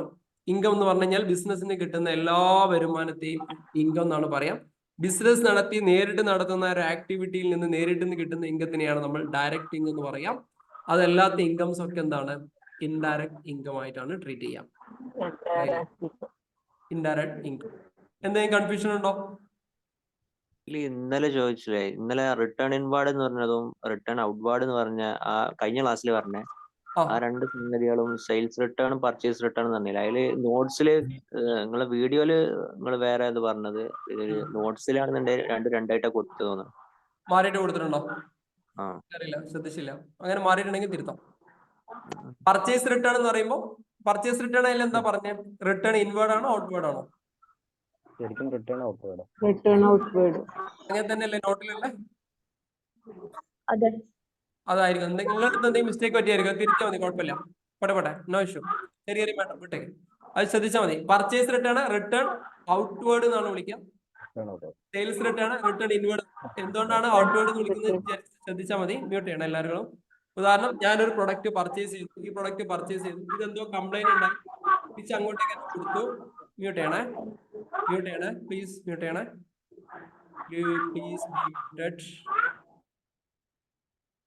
ഓക്കെ, മ്യൂട്ട് ചെയ്താൽ മതി, കുഴപ്പമില്ല. ഇതൊക്കെ സംഭവിക്കും, ഓൺലൈൻ ക്ലാസ് അല്ലേ, സാരില്ല, മക്കളല്ലേ. അപ്പോൾ ഈ ഒരു പ്രൊഡക്റ്റ് നമ്മൾ എന്ത് ചെയ്യാം? ഈ പ്രൊഡക്റ്റ് ഞാൻ സനൂഖന്റെ കയ്യിൽ നിന്ന് ഞാൻ പർച്ചേസ് ചെയ്ത് എന്തോ ഒരു ഡിഫക്റ്റ് ഉണ്ട്, അപ്പൊ തിരിച്ച് അങ്ങോട്ട് കൊടുത്തു. അതുകൊണ്ടാണ് റിട്ടേൺ ഔട്ട്വേർഡ്. റിട്ടേൺ ഔട്ടായാണ്, പുറത്തേക്ക് തന്നെ പോകണം. ഇങ്ങനെ ചിന്തിച്ചാൽ മതി. ഞാനിത് സെയിൽ ചെയ്തു. ഈ ഒരു സാധനം ഞാൻ ഷിംനക്ക് സെയിൽ ചെയ്തു. ഷിംന് എന്തോ ഒരു ഡിഫക്റ്റ് വന്നു, അപ്പൊ തിരിച്ച് ഇങ്ങോട്ട്. അപ്പൊ റിട്ടേൺ ഇൻ ആണ്, അങ്ങോട്ട് കൊടുത്ത സാധനം ഇന്ന് വന്നു. അതാണ് റിട്ടേൺ ഇൻ. അങ്ങനെ ചിന്തിച്ചാൽ മതി. അപ്പൊ പർച്ചേസ് ഔട്ടും ഇന്നും അങ്ങനെ ചിന്തിക്കാം. റിട്ടേൺ ഔട്ട്വേർഡ് പർച്ചേസ് റിട്ടേൺ ആണ്, റിട്ടേൺ ഇൻവേർഡ് സെയിൽസ് റിട്ടേൺ ആണ്. സെറ്റ് അല്ലേ? റെഡി അല്ലേ? അപ്പം ഗ്രൂപ്പ്സ് അക്കൗണ്ടിലെ 2 ടേംസ് കഴിഞ്ഞു, എക്സ്പെൻസ് കഴിഞ്ഞു, ഇൻകം കഴിഞ്ഞു. ഇനി മൂന്നാമത്തെ സാധനമാണ് അസറ്റ് എന്ന് പറയാം. മൂന്നാമത്തെ സാധനം അസറ്റ്. അസറ്റ് എന്ന് പറഞ്ഞാൽ എന്താ? ബിസിനസിന്റെ ആസ്തി, ലാഭം ജനറേറ്റ് ചെയ്യാൻ വേണ്ടിയിട്ട്, പ്രോഫിറ്റ് ഉണ്ടാക്കാൻ വേണ്ടിയിട്ട് ബിസിനസ്സിലേക്ക് ഇൻവെസ്റ്റ് ചെയ്യുന്ന, കാണാൻ പറ്റുന്നതും പറ്റാത്തതുമായിട്ടുള്ള സാധനങ്ങളെയാണ് നമ്മൾ അസറ്റ് എന്ന് വിളിക്കുക. കാണാൻ പറ്റുന്നതും പറ്റാത്തതുമായിട്ടുള്ള സാധനത്തിനെയാണ് നമ്മൾ അസറ്റ് എന്ന് വിളിക്കുക. ക്ലിയർ അല്ലേ? അപ്പൊ നമ്മൾ കഴിഞ്ഞ സെഷനിൽ പറഞ്ഞിരുന്നു. മ്യൂട്ട് ചെയ്യണേ, ഷിംന മാഡത്തിന്റെ മൈക്കാൻ തോന്നുന്നുണ്ട്, ഒന്ന് മ്യൂട്ട് ചെയ്യണേ. അപ്പം കാണാൻ പറ്റുന്നതും കാണാൻ പറ്റാത്തതായിട്ടുള്ള പ്രൊഡക്റ്റുകളെയാണ് നമ്മൾ ഫിക്സഡ് അസറ്റുകൾ എന്ന് വിളിക്കാം. 2 രീതിയിൽ അസറ്റ് ഉള്ളത്. ടാഞ്ചിബിൾ അസറ്റ് ഉണ്ട്, ഇൻടാഞ്ചിബിൾ അസറ്റ് ഉണ്ട്. ടാഞ്ചിബിൾ അസറ്റ് എന്ന് പറഞ്ഞു കഴിഞ്ഞാൽ നമുക്ക് തൊടാനും കാണാനും പറ്റുന്ന അസറ്റുകളെയാണ് നമ്മൾ ടാഞ്ചിബിൾ അസറ്റ് എന്ന് പറയാം. തൊടാനും കാണാനും പറ്റാത്ത അസറ്റുകളെയാണ് നമ്മൾ ഇൻടാഞ്ചിബിൾ അസറ്റ് എന്ന് പറയാം. ഇത് കഴിഞ്ഞ സെഷനിൽ നമ്മൾ ഡീറ്റെയിൽ ആയിട്ട് പറഞ്ഞിട്ടുണ്ട്, ഇല്ലേ? ടാഞ്ചിബിൾ എന്താണ്, ഇൻടാഞ്ചിബിൾ എന്താണ് എന്നുള്ളത് പറഞ്ഞിട്ടുണ്ട്. ഇനി ഇതിൽ തന്നെ അക്കൗണ്ട്സിന് നമ്മൾ റെക്കോർഡ് ചെയ്യുമ്പോൾ 2 തരത്തിലാണ് റെക്കോർഡ് ചെയ്യുക. ഒന്നാമത്തത് ഫിക്സഡ് അസറ്റും, മറ്റൊന്ന് കറണ്ട് അസറ്റും. ഫിക്സഡ് അസറ്റും കറണ്ട് അസറ്റും. അപ്പം അക്കൗണ്ട്സിലെ ഗ്രൂപ്പ് ഓഫ് അക്കൗണ്ട്സിലെ മൂന്നാമത്തെ ടേം അസറ്റ് ആണ്. അസറ്റ് രണ്ട് രീതിയിലാണുള്ളത്. ഫിക്സഡ് അസറ്റ് ഉണ്ട്, കറണ്ട് അസറ്റ് ഉണ്ട്. എന്താണ് ഫിക്സഡ് അസറ്റ്, എന്താണ് കറണ്ട് അസറ്റ്? പെട്ടെന്ന് ക്യാഷ് ആക്കാൻ പറ്റാത്ത പെട്ടെന്ന് ക്യാഷ് ആക്കാൻ പറ്റുന്നത് ഫിക്സ്ഡ് അസറ്റും പെട്ടെന്ന് ക്യാഷ് ആക്കാൻ പറ്റുന്നത് കറണ്ട് അസറ്റ്. ക്യാഷ് ആക്കാൻ പറ്റാത്തത് കറണ്ട് അസറ്റ്, ക്യാഷ് ആക്കാൻ പറ്റുന്നത് ഫിക്സഡ് അസറ്റ്. അങ്ങനെയാണോ? ഒരുപാട് ഒരു കാര്യം പറയാം, രണ്ടും അസറ്റാണ് 1 ഇയർ. യെസ്, നോക്കേ, ഒരു കാര്യം പറയാം, രണ്ട് സാധനങ്ങളും ക്യാഷ് ആക്കി മാറ്റാൻ വേണ്ടി പറ്റും. രണ്ട് സാധനങ്ങളും ക്യാഷ് ആക്കി മാറ്റാൻ വേണ്ടി പറ്റും. എന്തൊക്കെയാ പൊട്ടുന്ന വെട്ടിയാണ്. അങ്ങനെയൊക്കെ വരുന്നത് ഫിക്സഡ് അസറ്റ് അല്ലേ? അവ ഇത്രേ ഉള്ളൂ. രണ്ട് സാധനങ്ങളും വിറ്റാ പൈസ കിട്ടും. ഫിക്സഡ് അസറ്റ് ആയാലും കറണ്ട് അസറ്റ് ആയാലും വിറ്റാ പൈസ കിട്ടും. വിറ്റാ പൈസ കിട്ടും. അപ്പം ഇതിൽ രണ്ടുള്ള വ്യത്യാസം പറഞ്ഞാൽ, ഒരു വർഷത്തിന് മുകളിലോട്ടേക്കാണ് നമ്മൾ ഇൻവെസ്റ്റ് ചെയ്യുന്നുണ്ടെങ്കിൽ അതിന് ഫിക്സഡ് അസറ്റും, ഒരു വർഷത്തിന് താഴോട്ടേക്കാണെങ്കിൽ അതിന് കറണ്ട് അസറ്റും. ഇതാണ് എക്സാക്ട് ഡെഫിനിഷൻ. തൊടാനും കാണാനും ചക്ക മാങ്ങ ഒന്നും ആലോചിക്കണ്ട. ലോങ് ടേം നാച്ചർ ആയിരിക്കും ഫിക്സഡ് അസറ്റിന് ഉണ്ടാവുക. ഒരുപാട് കാലത്തിലേക്ക് വേണ്ടിയിട്ടായിരിക്കും ഉണ്ടാവും. ഉദാഹരണം, ഞാനിവിടെ AC ഫിറ്റ് ചെയ്തിട്ടുണ്ട്. ഇത് നാളെ ആരെങ്കിലും വന്ന് ചോദിച്ചാൽ കൊടുക്കാനുള്ളതല്ല. ഇത് എനിക്ക് സ്ഥിരമായിട്ട് ക്ലാസ് എടുക്കാൻ വേണ്ടി ഞാനിവിടെ സെറ്റ് ചെയ്ത് വെച്ചാൽ. ഞാനിപ്പോ ഒരു ചെയറിൽ ഇരിക്കുന്നുണ്ട്, പുസ്തകങ്ങളുണ്ട്, ചെയറിൽ ഇരിക്കുന്നുണ്ട്, ഇതൊക്കെ ചെയ്യുന്നുണ്ട്. ഇതൊക്കെ എന്തിനു വെച്ചാൽ ഒരുപാട് കാലമായിട്ട് എനിക്ക് വായിക്കാനും പഠിക്കാനൊക്കെ ഉള്ള സാധനങ്ങളാണ്. കമ്പ്യൂട്ടർ വെച്ചിട്ടുണ്ട്, മൈക്ക് വെച്ചിട്ടുണ്ട്, ഡിസ്പ്ലേ ഉണ്ട്, ക്യാമറ ഉണ്ട്, എല്ലാം ഉണ്ട്. ഇതെന്താ? ഇതിപ്പോ ആരും ഇപ്പൊ അനൂപ് വന്നിട്ട് നാളെ ഇത് തരുമെന്ന് വെച്ചാൽ ഞാൻ കൊടുക്കത്തില്ല. കാരണം ഇതെന്റെ ലോങ് ടേം അസറ്റ് ആണ്. മനസ്സിലായില്ലേ? അപ്പൊ ഒരു വർഷത്തിന് മുകളിലേക്ക്, ഒരു വർഷം കഴിഞ്ഞിട്ട് ഇങ്ങോട്ട് വരണ അനൂപ് തരുമൊന്നുമില്ല. അതിന്റെ മുകളിലേക്ക് ഇൻവെസ്റ്റ് ചെയ്ത സാധനം. അപ്പൊ ലോങ് ടേം നാച്ചർ ആയിരിക്കും അതിനുണ്ടായിരിക്കാം. സെറ്റായില്ലേ? നമ്മൾ ബിസിനസ്സിൽ പറയുമ്പോൾ ഒരു വർഷത്തിന്റെ മുകളിലോട്ടേക്കുള്ള നിലനിൽക്കുന്ന, ഒരു വർഷത്തിന്റെ മുകളിൽ നിലനിൽക്കുന്ന ആസ്തികളെയാണ് നമ്മൾ ഫിക്സഡ് അസറ്റ് എന്ന് പറയാം. ക്ലിയർ ആയില്ലേ? മനസ്സിലായില്ല? കാൽക്കുലേറ്റർ അസറ്റിൽ വരും. കാൽക്കുലേറ്റർ ഫിക്സഡ് അസറ്റ് വരും. അത് അങ്ങനെ ട്രീറ്റ് ചെയ്യുന്ന ആളുകൾക്ക്, ചില ആളുകൾ എന്ത് ചെയ്യാറുണ്ട്, ചില അതൊരു എക്സ്പെൻസ് ഒഴിവാക്കി പോവാറുണ്ട്. സ്റ്റേഷനറിയും വരാം, എക്സ്പെൻസ് ആയിട്ട് ട്രീറ്റ് ചെയ്യാം. നമ്മൾ എങ്ങനെയാണോ നമ്മൾ ആ ബിസിനസിന്റെ നാച്ചർ അനുസരിച്ചിരിക്കും. ചില ബിസിനസ്സുകൾ എന്ത് ചെയ്യും, കാൽക്കുലേറ്റർ അവർ ലോങ് ടേമിന് വേണ്ടിയിട്ട് ഒരു അത്യാവശ്യം നല്ല രീതിയിലുള്ള കാൽക്കുലേറ്റർ സാധനം സെറ്റ് വാങ്ങി വെച്ച് കഴിഞ്ഞാൽ എന്താണ് അത് വരും. ഇനി അതല്ല, അത് പോട്ടെ, അത് അങ്ങനെ ഡിപ്രീസിയേഷൻ അങ്ങനെ കാൽക്കുലേറ്റ് ചെയ്ത് അതിന്റെ മുകളിൽ അധികം സൈക്കിൾ എടുത്ത് കൂടണ്ടെന്ന് ചിന്തിക്കുമ്പോൾ എന്ത് ചെയ്യും, അതൊരു എക്സ്പെൻസ് ആയിട്ട് അങ്ങ് ട്രീറ്റ് ചെയ്ത് ഒഴിവാക്കും. എന്ത് ചെയ്താലും തെറ്റില്ല. എന്തായാലും ബിസിനസിന്റെ എക്സ്പെൻസ് തന്നെയാണ്. നമുക്ക് തോന്നുകയാണ് ബിസിനസിന്റെ ഗുണത്തിന് വേണ്ടി ലോങ് ടേമിലേക്ക് ഇൻവെസ്റ്റ് ചെയ്ത സാധനമാണ് എന്ന് തോന്നുകയാണെങ്കിൽ ഫിക്സഡ് അസറ്റ് ആയിട്ട് ട്രീറ്റ് ചെയ്യാം. അത് കുഴപ്പമില്ല, അത് വീണ് പറ്റിയാലും മുതലാളിയൊന്നും പറയില്ല, അത് അവിടെ കിടന്നോട്ടെ എന്ന് ചിന്തിക്കുന്നതാണെങ്കിൽ ഇറ്റ്സ് ഓക്കെ. സ്റ്റേഷനറിയോ മറ്റെന്തെങ്കിലും എക്സ്പെൻസ് ആയിട്ട് ട്രീറ്റ് ചെയ്യാം. സെറ്റ് അല്ലേ? ബിസിനസിന്റെ നാച്ചർ അനുസരിച്ചിരിക്കും എല്ലാ കാര്യങ്ങളും. ഓക്കെ അല്ലേ? സാറേ, ഗ്രോസ് പ്രോഫിറ്റിൽ വരുന്ന വ്യത്യാസം പറഞ്ഞില്ലേ, എക്സ്പെൻസ് മാറിപ്പോയാൽ ഉണ്ടാകുന്ന, അതെങ്ങനെയാ പ്രോഫിറ്റിൽ വരുന്ന വ്യത്യാസം വരുവാ? എക്സ്പെൻസ് എങ്ങനെ എടുത്തു കഴിഞ്ഞാലും വ്യത്യാസം വരും. Direct expense, gross profit direct വരുമ്പോൾ ഗ്രോസ് പ്രോഫിറ്റ് വരും, ഇൻഡയറക്റ്റ് വരുമ്പോൾ നെറ്റ് പ്രോഫിറ്റിൽ വരും. ഇപ്പൊ ബാക്കിയുള്ള കൺഫ്യൂഷൻ ആവണ്ടേ, ഞാൻ അവരോട് മാത്രം പറഞ്ഞതാണ്. ട്രേഡിംഗ് അക്കൗണ്ടിലാണ് ഗ്രോസ് പ്രോഫിറ്റ് വരിക, പ്രോഫിറ്റ് ആൻഡ് ലോസ് അക്കൗണ്ടിലാണ് ഇൻഡയറക്റ്റ്. അപ്പൊ അതിൽ വ്യത്യാസം കത്തില്ലേ? ഓക്കെ, ബാക്കിയുള്ള ആൾ കൺഫ്യൂഷൻ ആവണ്ടേ, അത് അവരോട് മാത്രം പറഞ്ഞാൽ അങ്ങനെ ചിന്തിച്ചാൽ മതി. ബാക്കി അക്കൗണ്ട്സ് അറിയാത്ത ആളുകൾക്ക് അത് മാത്രം ചിന്തിച്ചാൽ മതി, ബാക്കി വിട്ടേക്ക്.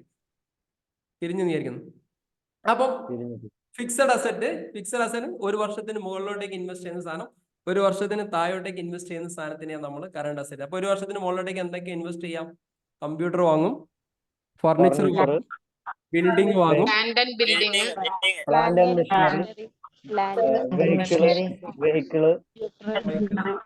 ഈ സാധനങ്ങളൊക്കെ എന്താണ്? റെഡി അല്ലേ? ഓക്കെ. ഇനി കറണ്ട് അസറ്റ് എന്താ? ഒരു വർഷത്തിന് താഴത്തേക്കുള്ള സാധനങ്ങൾ, കയ്യിലുള്ള പൈസ,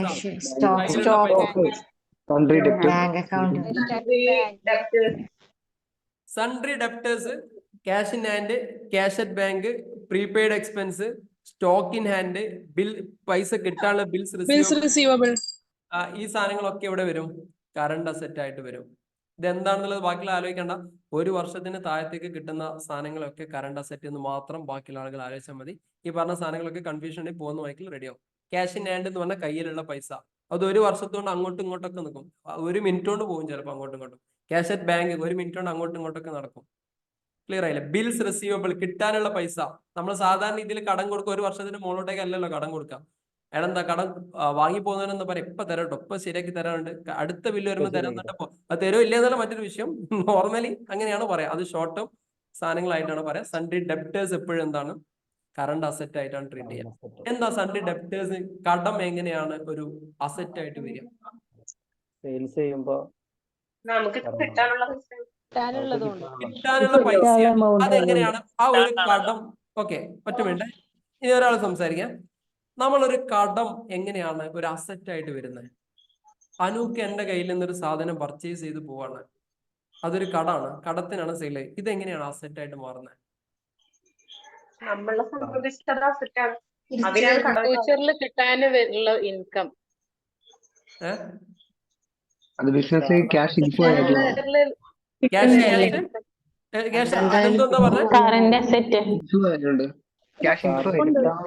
ഇനി കൺഫ്യൂഷനുള്ള ആള് ചിന്തിച്ചോളി. ഈ ഒരു പ്രൊഡക്റ്റ് ഇല്ലേ, ഈ ഒരു പ്രൊഡക്റ്റ് അനൂപ്കോ കൊണ്ടുപോയി, ഇത് എന്റെ പ്രൊഡക്റ്റാ, എന്റെ അസറ്റ് ആണ് അനൂപ്കോ കൊണ്ടുപോകുന്നത്. അനൂക്ക് ഇപ്പൊ തരാൻ നടപ്പോ എന്റെ അസറ്റ് ഇവിടെ തന്നെ കിടക്കുന്നുണ്ട്, എവിടെയും പോയിട്ടില്ല. അനൂക്ക് തന്നില്ലെങ്കിൽ ഞാൻ അനൂക്കാന് വീട്ടിൽ പോയിട്ട് സാധനം എടുത്തോണ്ട് വരും. സിമ്പിൾ. അസറ്റ് ആണ് എന്റെ, എവിടെയും പോയിട്ടില്ല. അനൂക്ക് മുങ്ങല്ലേ, അതപ്പോ നമുക്ക് ബാഡ് ഡെപ്റ്റോ ഡൗട്ട്ഫുൾ ഡെപ്റ്റോ പ്രൊവിഷൻ ഫോർ ഡൗട്ട്ഫുൾ ഡെപ്റ്റോ അഡീഷണൽ ബാഡ് ഡെപ്റ്റ് എന്താ ആക്കാം, അതിന് നമുക്ക് പോകുന്ന വഴിക്ക് വഴിയുണ്ട്. ഇപ്പൊ എന്താണ് മൂപ്പര് തന്നില്ലെങ്കിൽ മൂപ്പര് വീട്ടിൽ പോയിട്ട് സാധനം എടുത്ത് കൊണ്ടുവരും. അപ്പൊ എന്റെ അസറ്റ് തന്നെയാണ്, വേറൊരു പ്രശ്നം അതിനകത്തില്ല. അതുകൊണ്ടാണ് വരുന്നത്. പൈസ തന്നാ വാങ്ങിപ്പോരാ. ക്ലിയർ അല്ലേ മനുഷ്യന്മാരെ? റെഡി അല്ലേ? റെഡിയാണ് മനുഷ്യന്മാരെ. മനുഷ്യന്മാരെ എന്താ മനുഷ്യന്മാരെ, നിങ്ങൾ എന്റെ വീട്ടിലൊക്കെ വന്ന് എടുക്കല്ലേട്ടാ. Okay okay okay. അപ്പം ഗ്രൂപ്പ്സ് ഓഫ് അക്കൗണ്ട്സില് മൈക്ക് മ്യൂട്ട് ചെയ്യങ്ങളെ. അപ്പൊ ഇങ്ങനെ ഒച്ച കേൾക്കുമ്പോ തന്നെ പേടിയാ. കഴിഞ്ഞ ആഴ്ച ഒച്ച കേട്ട ക്ഷീണം മാറിയിട്ടില്ല. കുട്ടികളെല്ലാം പ്ലേ സ്കൂളിലാക്കണം എന്ന് പറ. അവരും കൂടി വേണത്തെ, അപ്പോഴേ രസമുള്ളൂ. ഇവരും കൂടി ഇല്ലെങ്കിൽ നമ്മുടെ ജീവിതം എന്താ കട്ടപ്പോകയല്ലേ? ഇത് ഇല്ലാത്ത ആളെ കുറിച്ച് ആലോചിക്കുക നിങ്ങള്. ഇപ്പൊ അവർ ഒച്ചപ്പാടുണ്ടായിക്കോട്ടെ, അതും കുഴപ്പമില്ല. നമുക്ക് സഹിക്കാൻ പറ്റുന്ന ഒച്ചപ്പാടല്ലേ ഉള്ളൂ. സഹിക്കാൻ പറ്റുന്ന നമ്മളൊന്ന് ശ്രദ്ധിച്ചാൽ മതി. നമ്മൾ ശ്രദ്ധിച്ചാൽ മതി. അങ്ങോട്ട് അവിടെ അടിക്കും പിടിക്കൊന്നും വേണ്ട, മിണ്ടാണ്ടിരിക്കുന്നു പറയണ്ടേ. അവരവരെ വൈക്ക് പോയി, നമുക്ക് നമ്മളെ വഴി നോക്കിയാൽ മതി. കുറച്ചൊക്കെ അവരടിക്കുന്ന കൈ കൊണ്ടൊന്ന് മ്യൂട്ട് ചെയ്താൽ അടിക്കേണ്ട ആളുകളൊക്കെ ഒന്ന് മ്യൂട്ട് ചെയ്തിട്ട് അടിച്ചെന്ന് പറഞ്ഞാൽ ഓക്കെ. അങ്ങനെ ചെയ്യണ്ടാ. നിങ്ങൾ ഒന്നും വിചാരിക്കണ്ട. എന്റെ അടുത്ത് ഇതേപോലെ ക്ലാസ് എടുക്കുന്നതിനുള്ള മക്കളൊക്കെ വരും. നിങ്ങളെ കണ്ട പോലെ നിങ്ങൾ തിരിച്ച് എന്നെ അങ്ങനെ അംഗീകരിച്ചാൽ മതി, വേറെ പ്രശ്നമൊന്നുമില്ല. അതൊക്കെ സ്വാഭാവികമാണ്, അത് അങ്ങനെ സംഭവിക്കുന്ന വിചാരിക്കാം. ഇവിടെ ഗ്രൂപ്പ്സ് ഓഫ് അക്കൗണ്ട്സ് ആദ്യം നമ്മൾ പറഞ്ഞു expense, direct expense, indirect expense, income, direct income, indirect income, asset, fixed asset, current asset. Right. ഇനിയുള്ളത് ലാബിലിറ്റി. എന്താണ് ലാബിലിറ്റി? എന്താണ് ലാബിലിറ്റി? ബാധ്യത. നമ്മൾ കൊടുക്കാൻ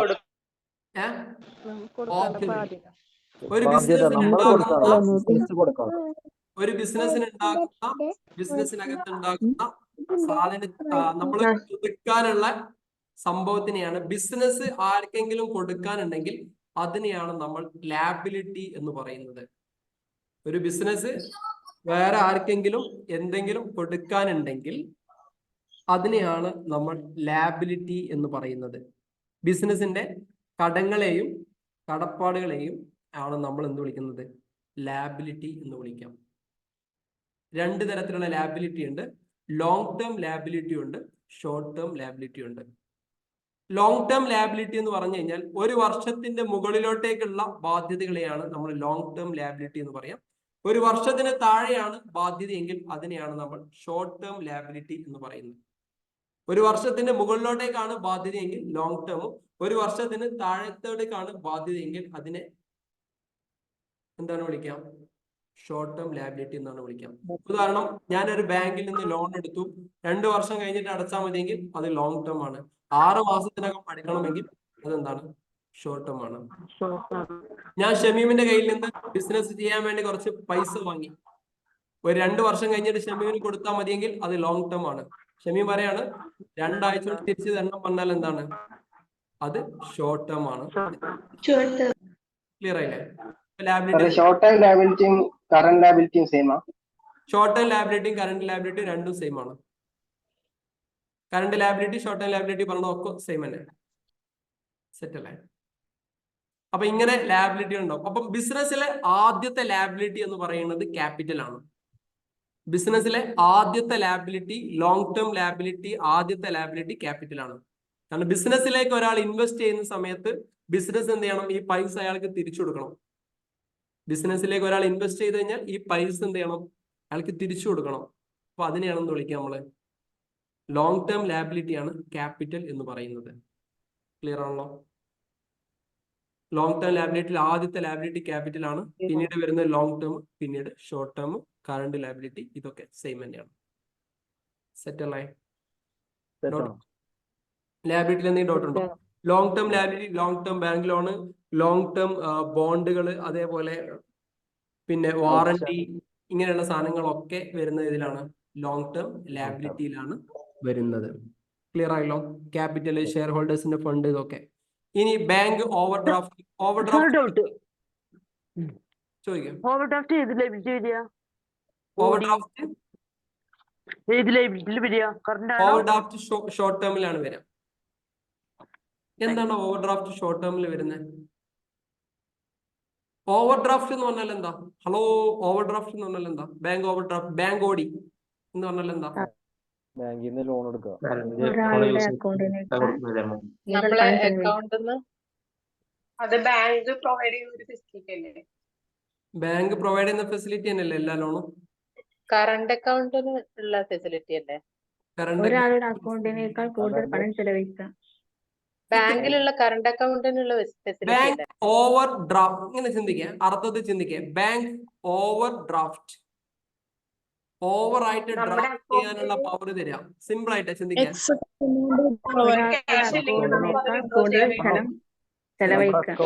നമ്മുടെ അക്കൗണ്ടിലുള്ളതിന് കൂടുതൽ ക്യാഷ് വിഡ്രോ ചെയ്യും. Very good, very good. ശ്രദ്ധിക്കാം. ഓവർ ഡ്രാഫ്റ്റ് എന്ന് പറഞ്ഞു കഴിഞ്ഞാൽ നമ്മുടെ കയ്യിലുള്ള പൈസയേക്കാൾ കൂടുതൽ ഓവർ ആയിട്ട് ഡ്രാഫ്റ്റ് ചെയ്യാനുള്ള ഫെസിലിറ്റി ബാങ്ക് തരിക. ഇതിനെയാണ് നമ്മൾ ഓവർ ഡ്രാഫ്റ്റ് എന്ന് പറയാം. നമ്മുടെ കയ്യിലുള്ള പൈസയേക്കാൾ, ഉദാഹരണം എന്റെ ബാങ്കിൽ ഒരു 10 ലക്ഷം രൂപയേ ഉള്ളൂ, എനിക്കൊരു 15 ലക്ഷം രൂപ വിഡ്രോ ചെയ്യാനുള്ള ഫെസിലിറ്റി ബാങ്ക് തരുന്നതിനെയാണ് ബാങ്ക് ഓവർ ഡ്രാഫ്റ്റ് എന്ന് പറയാം. അതെങ്ങനെ 10 ലക്ഷം ഉള്ള ഒരാൾക്ക് 15 ലക്ഷം രൂപ തരുന്നത്? നമ്മുടെ അസറ്റ് ബന്ധപ്പെട്ടിട്ടോ നമ്മുടെ അസറ്റുകളുടെ ബാലൻസ് ഷീറ്റ്, മറ്റുള്ള കാര്യങ്ങളൊക്കെ ബാങ്കിനകത്ത് കാണിച്ചു കഴിഞ്ഞാൽ ബാങ്ക് നമുക്ക് ഇതിന്റെ സെക്യൂരിറ്റി ബേസിൽ കുറച്ച് ലോൺ എമൗണ്ട് അവിടെ പാസ്സാക്കി ഇടും. ആ ലോൺ എമൗണ്ട് മുഴുവനായിട്ട് നമുക്ക് എടുക്കേണ്ട ആവശ്യമൊന്നുമില്ല. നമുക്ക് ആവശ്യത്തിനുള്ള എമൗണ്ട് അങ്ങ് എടുക്കാം. ആ എടുത്ത എമൗണ്ടിന്റെ മുകളിൽ നമ്മൾ ഇൻട്രസ്റ്റ് അടിച്ചാൽ മതി. അത് ഓൾറെഡി പാസ്സാക്കി വെക്കുന്ന ഒരു സംഭവമാണ് ഓഡി എന്ന് പറയുന്നത്, ഓവർ ഡ്രാഫ്റ്റ്. അതായത് ഉദാഹരണം, എനിക്ക് എന്റെ ബിസിനസ്സിൽ ധാരാളം ട്രാൻസാക്ഷൻ നടക്കുന്നുണ്ട്, ധാരാളം പരിപാടികൾ, ഒരുപാട് പാർട്ടിക്കാരുണ്ട്, ഒരുപാട് സപ്ലയർ ഉണ്ട് എന്നൊക്കെ വിചാരിച്ചോളൂ. അപ്പൊ എന്റെ ബിസിനസ്സിൽ ഒരുപാട് ട്രാൻസാക്ഷൻ നടക്കുമ്പോൾ ഞാൻ ബാങ്കിൽ പോയിട്ട് ബാങ്കിൽ പോയി സംസാരിച്ചിട്ട് ബാങ്കുകാരോട് ഞാൻ പറഞ്ഞു, എനിക്ക് ഇങ്ങനെ ഒരുപാട് ട്രാൻസാക്ഷൻ ചെക്കുകളൊക്കെ വരാനുണ്ട്, അപ്പൊ എന്റെ കയ്യിൽ പൈസ അങ്ങോട്ടും ഇങ്ങോട്ടൊക്കെ മൂവ് ആകാൻ ചാൻസ്, അതുകൊണ്ട് നിങ്ങൾ ഒരു 10 ലക്ഷം രൂപ എന്റെ അക്കൗണ്ടിൽ പാസ്സാക്കി ഇടണമെന്ന് പറഞ്ഞു. അങ്ങനെ യഥാർത്ഥത്തിൽ എന്റെ ബാങ്ക് അക്കൗണ്ടിൽ ആകെ 3 ലക്ഷം 4 ലക്ഷം രൂപയുള്ളൂ. ഈ ഒരു സമയത്താണ് അനൂപ്ക്ക് വന്നിട്ട് അനൂപ്കയുടെ 8 ലക്ഷം രൂപയുടെ ചെക്ക് അവിടെ കൊണ്ടു കൊടുക്കുന്നത്. സാധാരണ രീതിയിൽ ചെക്ക് ബൗൺസ് ആവും, അല്ലെ?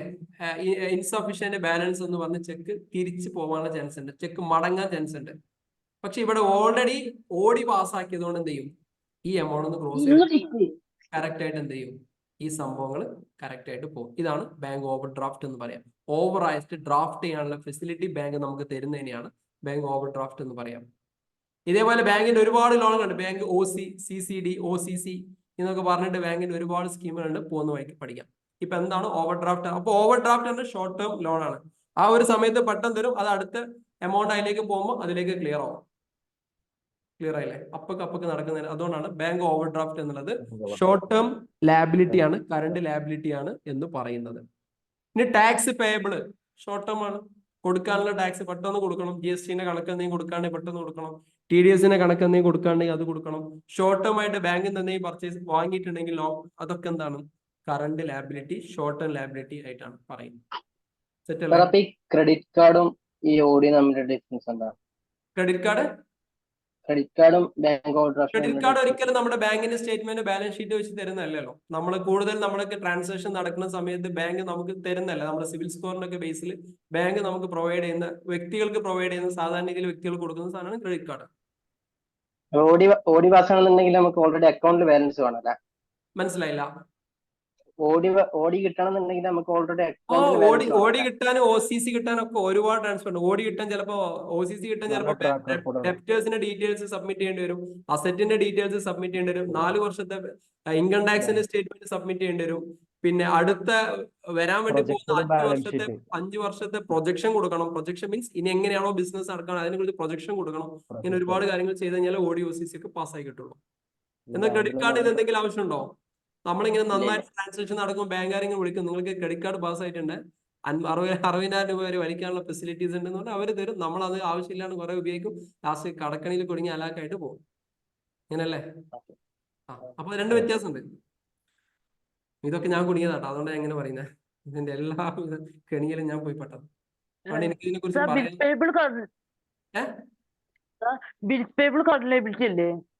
ബിൽസ് പേയബിൾ കൊടുക്കാനുള്ള ബില്ല് നമ്മളൊരു സൈറ്റിൽ കടമായിട്ട് പർച്ചേസ്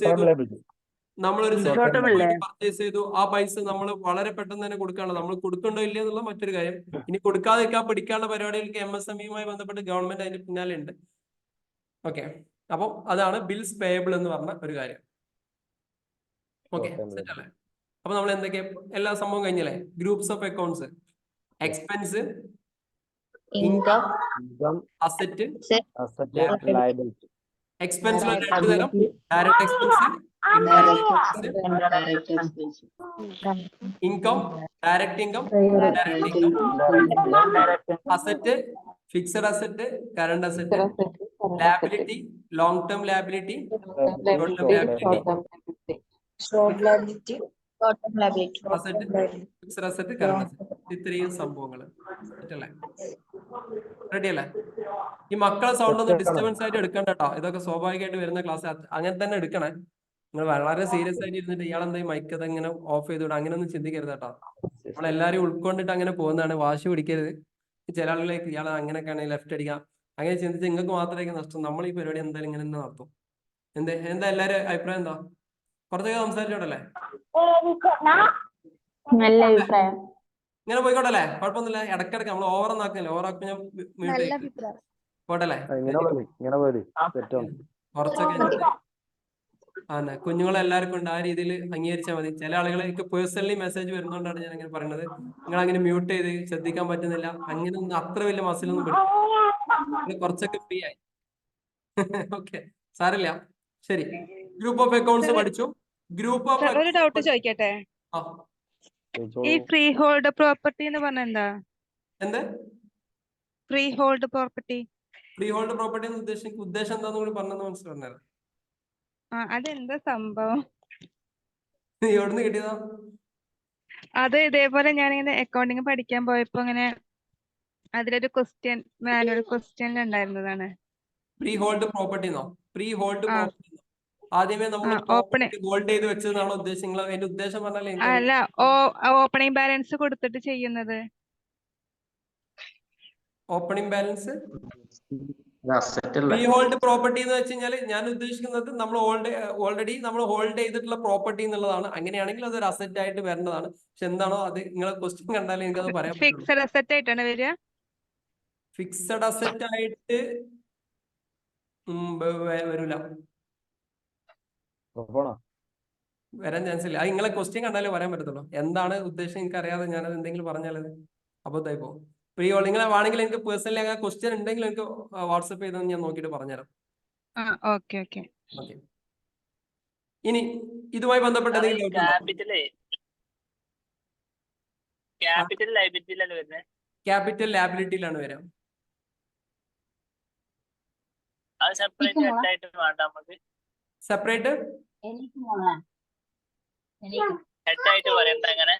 വേണ്ട, ഇല്ല.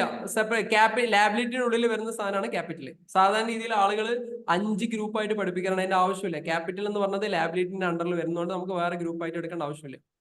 ആലീസ് ആണോ? Alice, ALIC. ആലീസ് എന്നൊക്കെ പറഞ്ഞിട്ട് ഒരു അസറ്റ് വേറെ, ലാബിലിറ്റി വേറെ, ലയബിലിറ്റി, ഇൻകം വേറെ, ക്യാപിറ്റൽ, ആ എക്സ്പെൻസ്. അങ്ങനെ പഠിക്കേണ്ട ആവശ്യമില്ല. ശരിക്കും അത് റോങ് ആണ് എന്ന് തന്നെ വേണമെങ്കിൽ പറയാം. കാരണം അത് ഈസി ആയിട്ട് നമ്മൾ സ്കൂളിൽ നമ്മൾ പഠിക്കാൻ വേണ്ടി ഉപയോഗിക്കുന്ന ഒരു ടേം ആണ്. ശരിക്കും അത് റോങ് ആണ്. കാരണം ലാബിലിറ്റി 2 പ്രാവശ്യം ഗ്രൂപ്പ് ആക്കി തിരിക്കേണ്ട ആവശ്യമില്ല. ലാബിലിറ്റി എന്ന് പറയുമ്പോൾ ക്യാപിറ്റൽ അതിനകത്ത് പെടുന്ന സാധനം. ലോങ് ടേം ലാബിലിറ്റി ആണ് ക്യാപിറ്റലിന്റെ നാച്ചുറൽ. ലോങ് ടേം ലാബിലിറ്റി കാരണം ഒരുപാട് കാലത്തേക്ക് ബിസിനസ്സിലേക്ക് ഇൻവെസ്റ്റ് ചെയ്യുന്ന, ബിസിനസ് ഒരുപാട് കാലം കഴിഞ്ഞ് തിരിച്ചു കൊടുക്കേണ്ട സാധനമാണ് ക്യാപിറ്റൽ. അതുകൊണ്ട് ലോങ് ടേം ലാബിലിറ്റി ആയിട്ടാണ് ക്യാപിറ്റലിനെ ട്രീറ്റ് ചെയ്യുക. അപ്പോൾ ഒറ്റ സംഭവമായിട്ട് പഠിച്ചാൽ നിങ്ങൾ 2 ആക്കി പഠിച്ചാൽ പോലീസ് പിടിക്കൊന്നുമില്ല, അങ്ങനെ മനസ്സിലാക്കി പോകും. പക്ഷെ ഈ ഒരു 4 സംഭവം മാത്രമേ ഉള്ളൂ ഗ്രൂപ്പ്സ് എന്നുള്ളത്. അപ്പൊ 4 ഗ്രൂപ്പ് ഉണ്ട്. ഓരോ ഗ്രൂപ്പിനും 2 സബ് ഗ്രൂപ്പുകളുണ്ട് എന്ന് മാത്രം ഈ ഒരു സംഭവത്തിൽ പഠിക്കാം. സെറ്റ് അല്ലേ? ഓക്കെ അല്ലേ? ഇനി ശ്രദ്ധിക്കണേ, ഇനി നമ്മൾ റൂൾസിലേക്ക് പതുക്കെ പതുക്കെ ഇങ്ങനെ ഇറങ്ങാണ്. ഇനി ടൈപ്സ് ഓഫ് അക്കൗണ്ട് ആണ് ഇനി പഠിക്കാൻ വേണ്ടി പോകും. Types of account. അപ്പൊ നമ്മൾ മനസ്സിലാക്കിയത് ഗ്രൂപ്പും സബ് ഗ്രൂപ്പും ആണ്. ഇനി നമ്മൾ പഠിക്കാൻ വേണ്ടി പോകുന്നത് ടൈപ്സ് ഓഫ് അക്കൗണ്ട്സ് ആണ്. അക്കൗണ്ട്സിൽ 3 തരത്തിലുള്ള ടൈപ്പ് മാത്രമേ ഉള്ളൂ. 3 തരത്തിലുള്ള സംഭവങ്ങൾ മാത്രമേ അക്കൗണ്ട്സിനകത്തുള്ളൂ. ആ 3 തരത്തിലുള്ള അക്കൗണ്ട് സാധനങ്ങൾ എന്തൊക്കെയാണ് എന്നുള്ളതാണ് ഇനി നമ്മൾ പഠിക്കാൻ വേണ്ടി പോകുന്നത്. 3 തരത്തിലുള്ള സാധനങ്ങൾ. ഒന്നാമത്തത് നോമിനൽ അക്കൗണ്ട്, രണ്ടാമത്തത് റിയൽ അക്കൗണ്ട്, മൂന്നാമത്തത് പേഴ്സണൽ അക്കൗണ്ട്. ഒന്നാമത്തത് നോമിനൽ അക്കൗണ്ട്, രണ്ടാമത്തത് റിയൽ അക്കൗണ്ട്, മൂന്നാമത്തത് പേഴ്സണൽ അക്കൗണ്ട്. ഇതല്ലാത്ത ഒരു അക്കൗണ്ട്സ് ബിസിനസ്സിനകത്ത് ഉണ്ടാവത്തില്ല. ഈ 3 അക്കൗണ്ടും കൃത്യമായിട്ട് പഠിച്ചു കഴിഞ്ഞാൽ, ഈ ഗ്രൂപ്പുകളും കൃത്യമായിട്ട് മനസ്സിലാക്കി കഴിഞ്ഞാൽ അക്കൗണ്ട്സ് പഠിക്കാനുള്ള കാര്യങ്ങൾ കഴിഞ്ഞു. മീൻസ് ബൈ ഹാർട്ട് ആക്കാനുള്ള കാര്യങ്ങൾ ഇത്രയോ അക്കൗണ്ട്സിലുള്ളൂ. ഇത് പഠിച്ചു കഴിഞ്ഞാൽ +1 കഴിഞ്ഞു, +2 കഴിഞ്ഞു, ഡിഗ്രി ഫസ്റ്റ് ഇയർ സെക്കൻഡ് ഇയറും കഴിഞ്ഞു. അതന്നെയാണ് ഈ സാധനം. +1 +2 ഇതിന്റെ ഒക്കെ എന്നെ തന്നെ പഠിപ്പിച്ചുകൊണ്ടിരിക്കുക. 365 ഡേയ്സ് വെറുതെ സാധനങ്ങൾ നീട്ടി വലിച്ചുകൊണ്ടിരിക്കുക. അപ്പൊ ഇത് പഠിച്ചു കഴിഞ്ഞാൽ +1 +2 ഡിഗ്രി ഫസ്റ്റ് ഇയറിൽ നമ്മളെത്തും. അപ്പൊ ടൈപ്സ് ഓഫ് അക്കൗണ്ട് 3 സാധനം. ഒന്നാമത്തത് nominal account, nominal NOMINL, nominal account. രണ്ടാമത്തത് റിയൽ അക്കൗണ്ട്, മൂന്നാമത്തത് പേഴ്സണൽ അക്കൗണ്ട്. ഇതല്ലാത്ത അക്കൗണ്ട് ഇല്ല. അപ്പൊ എന്താണ് നോമിനൽ അക്കൗണ്ട്, എന്താണ് റിയൽ അക്കൗണ്ട്, എന്താണ് പേഴ്സണൽ അക്കൗണ്ട് എന്ന് പഠിച്ചു കഴിഞ്ഞാൽ അതിന് 3 നിയമങ്ങളുണ്ട്. ഈ നിയമങ്ങൾ മാത്രമേ നമ്മൾ അക്കൗണ്ട്സിൽ പഠിക്കാനുള്ളൂ. ബാക്കിയൊന്നും നമുക്ക് ബൈ ഹാർട്ട് ചെയ്യേണ്ടതായിട്ടില്ല. ബാക്കിയൊക്കെ നമ്മൾ ഓരോ കാര്യങ്ങൾ ചെയ്യുമ്പോൾ മനസ്സിലാക്കി പോകുന്നതാണ്. അപ്പൊ ഒന്നാമത്തത് നോമിനൽ അക്കൗണ്ട്. എന്താ നോമിനൽ അക്കൗണ്ട് എന്ന് പറയുന്നത്? ആർക്കും ഒരാൾക്ക് പറയാൻ പറ്റും എന്താണ് നോമിനൽ അക്കൗണ്ട്? നെയിം റിലേറ്റഡ് ആയിട്ട് വരുന്ന, നെയിം റിലേറ്റഡ് ആയിട്ട് വരുന്നതാണോ നോമിനൽ അക്കൗണ്ട്? പറഞ്ഞോളൂ, തെറ്റിക്കോട്ടെ, ആന മണ്ടത്തിലാണെങ്കിൽ പറഞ്ഞോളൂ. എക്സ്പെൻസും ഇൻകവുമായിട്ട് റിലേറ്റ് ചെയ്തിരുന്നു. എക്സ്പെൻസ് എല്ലാ കാര്യങ്ങളും സിമ്പിൾ ആയിട്ട് സാധാരണക്കാർക്ക് എല്ലാവർക്കും മനസ്സിലാക്കാൻ വേണ്ടി പറ്റുന്ന രീതിയിൽ പറഞ്ഞുതരാം. ഒരു ബിസിനസ്സിന് നോർമൽ ആയിട്ട് എന്തൊക്കെ ഒരു ബിസിനസ്സിനകത്ത് നടക്കുമോ അതിനെയാണ് നമ്മൾ നോമിനൽ അക്കൗണ്ട്. നിങ്ങൾ അങ്ങനെ തന്നെ പഠിച്ചെന്ന് അങ്ങനെ എവിടെയും പറഞ്ഞേക്കരുത്. ഇത് നിങ്ങൾക്ക് തലയിൽ കയറാൻ വേണ്ടി മാത്രം പറയാണ്. നോർമൽ ആയിട്ട് ഒരു ബിസിനസ്സിനകത്ത് എന്തൊക്കെ നടക്കുമോ അതിനെല്ലാം നോമിനൽ അക്കൗണ്ടിലാണ് വരിക. നോർമൽ എന്നാണ് ഞാൻ പറഞ്ഞത്, നോമിനൽ അക്കൗണ്ട് ആണ്. ഞാൻ മനസ്സിലാവാൻ വേണ്ടി മാത്രമാണ് നോർമൽ എന്ന് ഉദ്ദേശിച്ചത്. നോർമൽ ആയിട്ട് ഒരു ബിസിനസ്സിൽ എന്തൊക്കെയാ നടക്കുക? എക്സ്പെൻസ് ഉണ്ടാവും, ഇൻകം ഉണ്ടാവും, നഷ്ടം ഉണ്ടാവും, ലാഭം ഉണ്ടാവും, പർച്ചേസ് ഉണ്ടാവും, സെയിൽസ് ഉണ്ടാവും. ഇതൊക്കെ എല്ലാ ബിസിനസ്സിലും നോർമലായി. നഷ്ടം ഉണ്ടാവും, ലാഭം ഉണ്ടാവും. ഇതൊക്കെ എന്താണ്? എല്ലാ ബിസിനസ്സിനകത്തും നടക്കുന്ന സംഭവമാണ് നോമിനൽ. ചിന്തിക്കാം. കുട്ടികൾക്ക് ഇങ്ങനെ പറഞ്ഞു കൊടുത്താൽ കുട്ടികളുടെ തലയിൽ നിന്ന് സംഭവം പോവില്ല. നോർമൽ ആയിട്ട് എന്തൊക്കെ ഒരു ബിസിനസ്സിനകത്ത് നടക്കുന്നുണ്ടോ അതൊക്കെ നോമിനൽ അക്കൗണ്ടിലാണ് പെടുന്നത്. നോർമൽ ആയിട്ട് എന്തൊക്കെ നടക്കുക? പർച്ചേസ്, സെയിൽസ്, എക്സ്പെൻസ്, ഇൻകം, നഷ്ടം ഉണ്ടാവും, ലാഭം ഉണ്ടാവും. ഇതാണ് സാധാരണ രീതിയിൽ എല്ലാ ബിസിനസ്സിനും, മാനുഫാക്ചറിങ് ആയാലും സർവീസ് ആയാലും ട്രേഡിംഗ് ആയാലും എല്ലാത്തിലും നോർമൽ ആയിട്ട് ഈ സംഭവങ്ങളാണ് നടക്കുക. നോർമലായി നടക്കുന്ന സംഭവം ശ്രദ്ധിക്കണം. അതിന്റെ ഒരു നിയമമുണ്ട്. ആ നിയമം പാസ്സാക്കി കഴിഞ്ഞാൽ എന്ത് ചെയ്യാം? കൃത്യമായിട്ടും ആ ഒരു അക്കൗണ്ട്സ് ചെയ്യാം. ക്ലിയർ ആയില്ലേ? നോമിനൽ അക്കൗണ്ട് എന്ന് മനസ്സിലായില്ലേ? നോമിനൽ അക്കൗണ്ട് എന്ന് പറഞ്ഞാൽ ഒരു ബിസിനസ്സിനകത്ത് നോർമൽ ആയിട്ട് എന്തൊക്കെ നടക്കുന്നുണ്ടോ അതിനൊക്കെ നോമിനൽ അക്കൗണ്ട് എന്നാണ് പറയാ. Purchase, sale, expense, income, loss, ലാഭം, നഷ്ടം, ലോസ്, ഗെയിൻസ്, ഈ സാധനങ്ങളൊക്കെ നോമിനൽ അക്കൗണ്ട് ആണ്. രണ്ടാമത്തെ അക്കൗണ്ട് റിയൽ അക്കൗണ്ട് ആണ്. ഈ നോർമലായിട്ട് നടക്കുന്ന സംഭവം കഴിഞ്ഞു കഴിഞ്ഞാൽ ബിസിനസ്സിനകത്ത് റിയൽ ആയിട്ട് ബാക്കി ഉണ്ടാകുന്ന സംഭവം എന്താ? അസറ്റ് മാത്രമാണ്. സാധാരണ രീതിയിൽ നടക്കുന്ന കാര്യങ്ങളൊക്കെ കഴിഞ്ഞാൽ പിന്നെ എന്താ ഉണ്ടാവുള്ളൂ?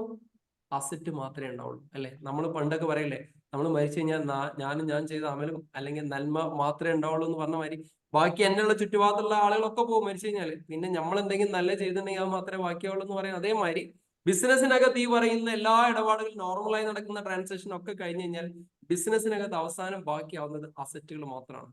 അതാണ് റിയൽ എന്ന് പറയുന്നത്. റിയൽ ആയിട്ട് എന്താ ഉള്ളതെന്ന് ചിന്തിച്ചാൽ മതി. That is asset.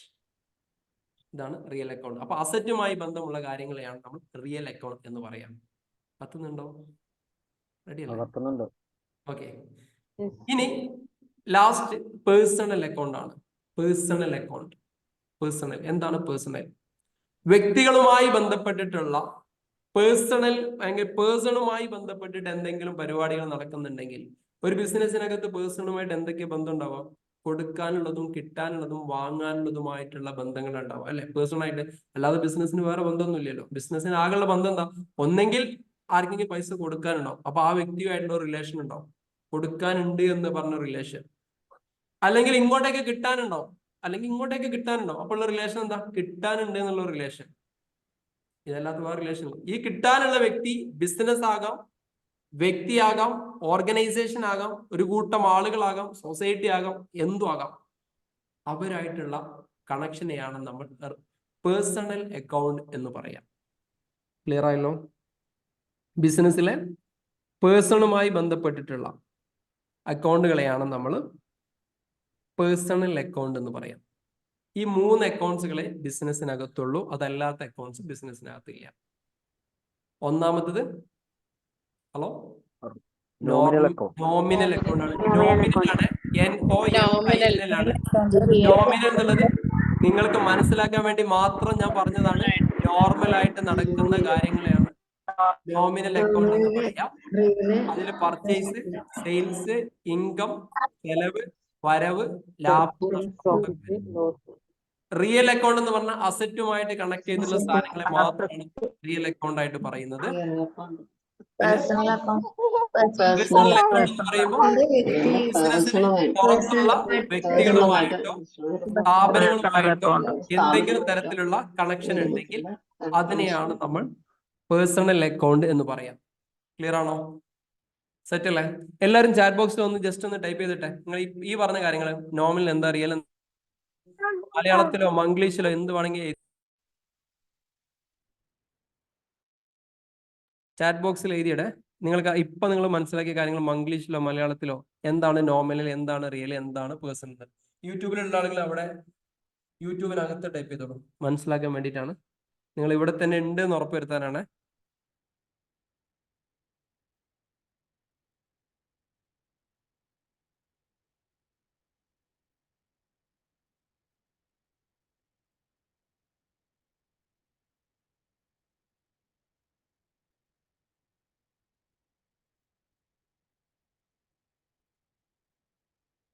Very good, very good. Okay, ഇവിടെ തന്നെ ഉണ്ട് nominal, real, personal. Okay, great.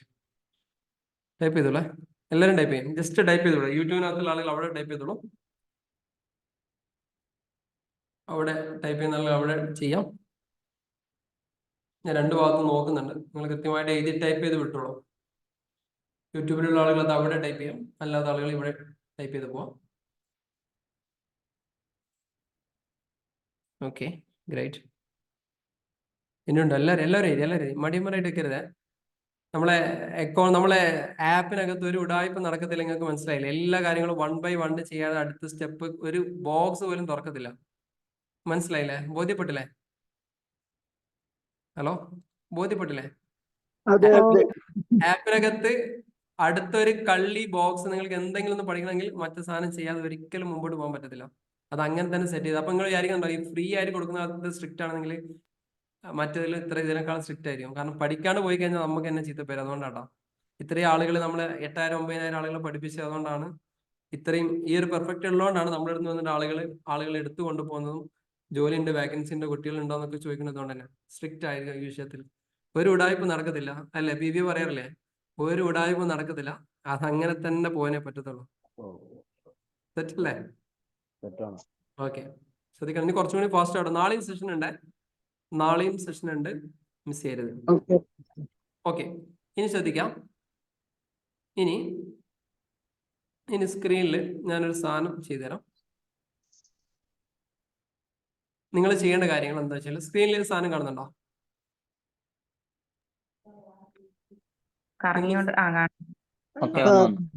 Okay, നിങ്ങൾ ചെയ്യേണ്ട കാര്യങ്ങൾ എന്താണെന്ന് ഞാൻ പറഞ്ഞുതരാം. ഇതിന്റെ ഡീറ്റെയിൽ ആയിട്ടുള്ള അസൈൻമെന്റ് ഞാൻ ഗ്രൂപ്പിനകത്ത് സബ്മിറ്റ് ചെയ്യും. അവിടെ നിങ്ങൾ പൂർത്തിയാക്കണം. ഇപ്പം നിങ്ങൾ ചെയ്യേണ്ട കാര്യങ്ങൾ എന്താണെന്ന് വെച്ച് കഴിഞ്ഞാൽ, നോട്ട്ബുക്കിൽ ഈ ഒരു സാധനം ഒരു 5-6 ഉണ്ട്. ഈ 6 ആയിട്ട് എഴുതാം. ഡീറ്റെയിൽ ആയിട്ട് ഞാൻ വേറെ പ്രോബ്ലം അസൈൻമെന്റ് നിങ്ങൾക്ക് വർക്ക് ചെയ്യാനായിട്ട് തരും. നെയിം ഓഫ് അക്കൗണ്ട് എന്ന് എഴുതാം. ആകെ 1, 2, 3 ഒരു 5-6 ഐറ്റംസ് അല്ലേ ഉള്ളൂ. നെയിം ഓഫ് അക്കൗണ്ട് എന്ന് എഴുതാം. രണ്ടാമത്തെ കോളത്തിൽ എക്സ്പെൻസ് എന്ന് എഴുതാം. മൂന്നാമത്തെ കോളത്തിൽ സബ് ഗ്രൂപ്പ് എന്ന് എഴുതാം. നാലാമത്തെ കോളത്തിൽ ടൈപ്പ് ഓഫ് അക്കൗണ്ട് എന്ന് എഴുതാം.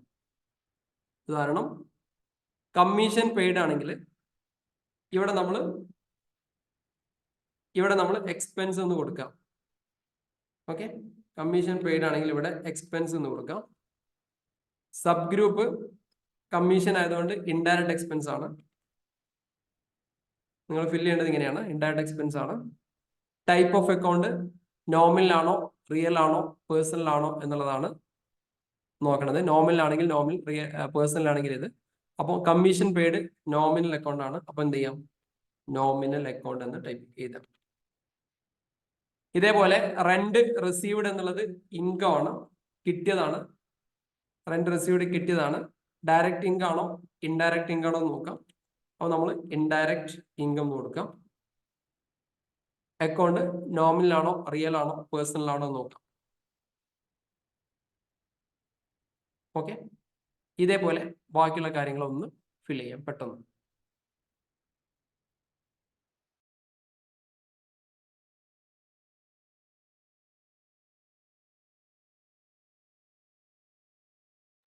നോട്ടിനകത്ത് തന്നെ ടൈപ്പ് ചെയ്തോളൂ.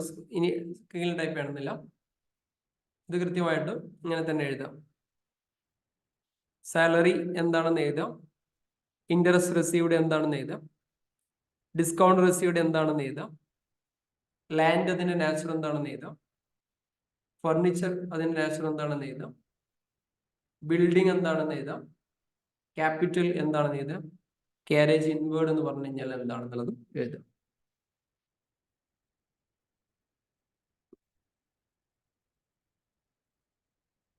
ഇതിന്റെ ഡീറ്റെയിൽ ആയിട്ടുള്ള ഒരു സംഭവം നിങ്ങൾക്ക് ആപ്പിനകത്ത് പബ്ലിഷ് ചെയ്തിട്ടുണ്ടാവും. അവിടെയും നമുക്ക് സെറ്റ് ചെയ്തിട്ട് എടുക്കാം.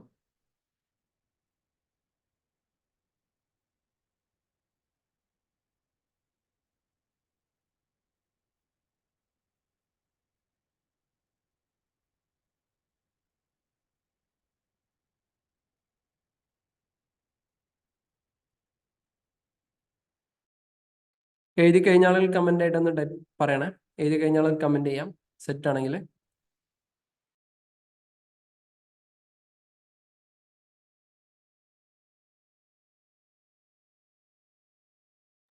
സീരിയസ് ആയിട്ട് എഴുതണേ, വെറുതെ ഇതാകരുതേ.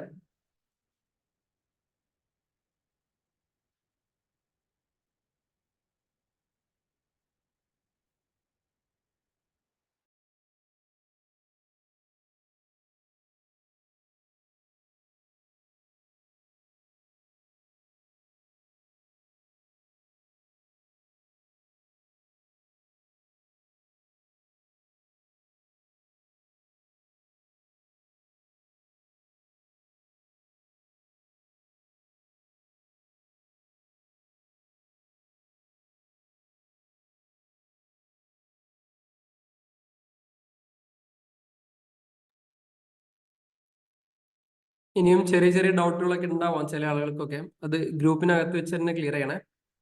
ഗ്രൂപ്പിനകത്ത് പഠിച്ച ആളുകളൊക്കെ നിങ്ങൾക്ക് ക്ലിയർ ചെയ്ത് തരും. പരസ്പരം അങ്ങോട്ടും ഇങ്ങോട്ടും ഒക്കെ ഹെൽപ്പ് ചെയ്ത് കൊടുക്കുക. എല്ലാവരും കമ്മ്യൂണിറ്റി നമ്മൾ ഒന്നിച്ച് ഗ്രോ ടുഗദർ ആണ്. ഒരാൾ ഒറ്റക്ക് മാത്രം ജയിക്കുന്ന പരിപാടിയല്ല, ഗ്രോ ടുഗദർ ആണ്. എല്ലാവരും ഒന്നിച്ച് പഠിച്ചു പോകാന്നുള്ളതാണ്. അപ്പോൾ സ്വാഭാവികമായിട്ട് ഈ ഡൗട്ടുകളൊക്കെ വരുന്നതുകൊണ്ട് തന്നെ ഗ്രൂപ്പിൽ ഒരുപാട് മെസ്സേജുകൾ വരാനുണ്ട്. അതൊന്നും ആരും ബുദ്ധിമുട്ടായിട്ട് എടുക്കരുത്. ആവശ്യമുള്ള അല്ലാത്ത മെസ്സേജുകളൊക്കെ ക്ലിയർ ചെയ്യാം. ഏറ്റവും പ്രധാനപ്പെട്ട മെസ്സേജുകളൊക്കെ ഞാൻ അനൗൺസ്മെന്റ് ഗ്രൂപ്പിനകത്ത് ഇടും. പഠിക്കാനുള്ള ഗ്രൂപ്പാണെന്നുള്ള ഉദ്ദേശത്തിൽ അതിൽ ഒരുപാട് മെസ്സേജുകൾ വരും എന്നുള്ളത് ശ്രദ്ധിച്ചാൽ മതി. ബാക്കി അതിനൊരു ബുദ്ധിമുട്ടായിട്ട് ആരും കാണേണ്ടതില്ല. അല്ല അങ്ങനെയല്ല അനൂക്ക, അത് നമ്മൾ മെയിൻ ചെയ്യണമെന്നാൽ മതി. പ്രധാനപ്പെട്ട മെസ്സേജുകൾ നമ്മൾ അവിടെ ഇട്ട് തരും.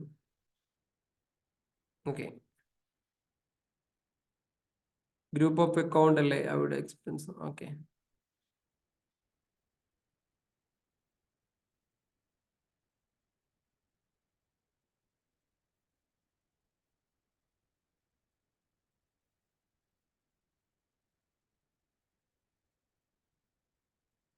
ഓക്കെ,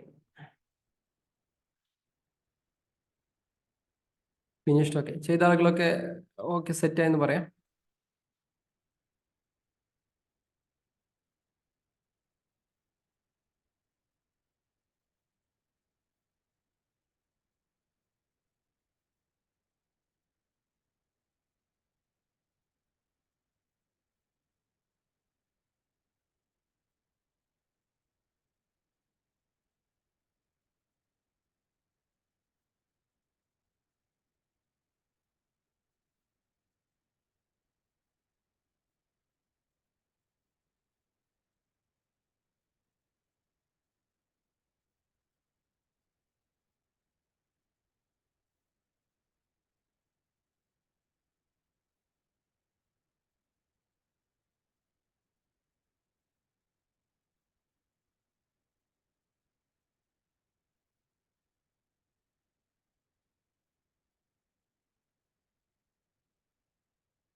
റെഡി അല്ലേ? ഓക്കെ ആണെങ്കിൽ ആ പോളൊന്ന് ഫില്ല് ചെയ്താൽ മതി. ഫിനിഷ് ആണെങ്കിൽ ഫിനിഷ് എന്ന് പറഞ്ഞോളെ. ഇതിന്റെ ഡീറ്റെയിൽ ആയിട്ടുള്ള ഒരു സാധനം ഞാൻ ഗ്രൂപ്പിനകത്ത് അസൈൻമെന്റ് ആയിട്ട് തരും. അപ്പോൾ അവിടെ നിങ്ങൾ കംപ്ലീറ്റ് ചെയ്യണം. അസൈൻമെന്റ് ചെയ്ത് കഴിഞ്ഞാൽ ഓക്കെ ആണെങ്കിൽ വെരിഫൈ ആയിട്ട് വരും. ഓക്കെ, നന്നായിട്ട് നമ്മൾ കൂടെ തന്നെ ഉണ്ടാവണം. കാരണം നിങ്ങളുടെ ഓരോ അസൈൻമെന്റ് വെരിഫൈ ചെയ്യാൻ ടൈം കൺസ്യൂമിങ്. അപ്പം നിങ്ങൾ ആ രീതിയിൽ തന്നെ എടുക്കാം. പല ആളുകളും ഗ്രൂപ്പിനകത്ത് ഒരുപാട് ഡൗട്ടുകൾ ചോദിക്കുന്നുണ്ട്. ആപ്പ് എന്താ ചെയ്യേണ്ടതെന്നൊക്കെ ചോദിക്കുന്നുണ്ട്. ഗ്രൂപ്പിനകത്ത് മുകളിൽ പിൻ ചെയ്തിട്ടുള്ള ഒരു മെസ്സേജ് ഉണ്ടാവും. പെയ്ഡ് ഗ്രൂപ്പിനകത്ത് ഉള്ള നമ്മളെ കമ്മ്യൂണിറ്റിക്കകത്ത് വരുന്ന അതിനകത്താണ് ഉണ്ടാവുക. അവിടെ കൃത്യമായിട്ട് വന്നിട്ടുണ്ടാവും. അതുപോലെ ആ പിൻ ചെയ്തിരിക്കുന്ന മെസ്സേജ് കൃത്യമായിട്ട് വായിക്കാം. ആ മെസ്സേജിൽ ഓരോ കാര്യങ്ങൾ എങ്ങനെയാണ് ചെയ്യേണ്ടതെന്നുള്ളതാണ്. നിങ്ങളുടെ ഡ്യൂട്ടി അസൈൻമെന്റ് ചെയ്യുക എന്നത് മാത്രമാണ് നിങ്ങളുടെ ഡ്യൂട്ടി. റിവ്യൂ നമ്മുടെ ഭാഗത്തുള്ള കാര്യങ്ങളാണ്, ബാക്ക് എൻഡിൽ നമ്മൾ ചെയ്യുന്നതാണ്. അവിടെ റിവ്യൂവിനെ കുറിച്ച് നിങ്ങൾ ടെൻഷൻ ആവണ്ട. പിന്നെ അടുത്ത സ്റ്റേജ് എന്താ തുറക്കാത്തത് എന്നൊന്നും നിങ്ങൾ ടെൻഷൻ അടിക്കണ്ട. നിങ്ങൾ കൃത്യമായിട്ട് ക്ലാസ് കാണാം, അസൈൻമെന്റ് ചെയ്യാൻ പറഞ്ഞാൽ അസൈൻമെന്റ് ചെയ്യാം. കുറച്ച് കഴിയുമ്പോൾ നിങ്ങൾക്ക് മെയിലിലേക്ക് വരും. അസൈൻമെന്റ് റിവ്യൂ ചെയ്തിട്ടുണ്ടെങ്കിൽ നിങ്ങളെ മെയിലിലേക്ക് വരും. യുവർ അസൈൻമെന്റ് ഇസ് റിവ്യൂഡ് എന്ന് പറഞ്ഞ് വരും. റിവ്യൂഡ് ആവുമ്പോൾ അടുത്തത് ഓപ്പൺ ആയിട്ട് വരും. ഓക്കെ, ടെൻഷൻ ആവേണ്ട ആവശ്യമില്ല, സെറ്റാണ്. ഓക്കെ അല്ലേ? ഒരുപാട് ആളുകൾ ചെയ്തിട്ടുണ്ട്. അല്ലാത്ത ആളുകൾ ജസ്റ്റ് ഒന്ന് ഇനി സ്ക്രീൻഷോട്ട് എടുക്കാം. 90% ആളുകൾ കംപ്ലീറ്റ് ആയിട്ടുണ്ട്. 90% ഇതിന്റെ പോൾ റിപ്പോർട്ട് പ്രകാരം 90% കംപ്ലീറ്റ് ആയിട്ടുണ്ട്. അതുകൊണ്ടാണ്. ഇനി ബാക്കി എന്ത് ചെയ്യാം, നമുക്ക് പിന്നീട് നോക്കാം. സ്ക്രീൻഷോട്ട് ചെയ്ത് വെച്ചോളി. സ്ക്രീൻഷോട്ട് ചെയ്ത് വെച്ചിട്ട് നോക്കാം പിന്നീട്.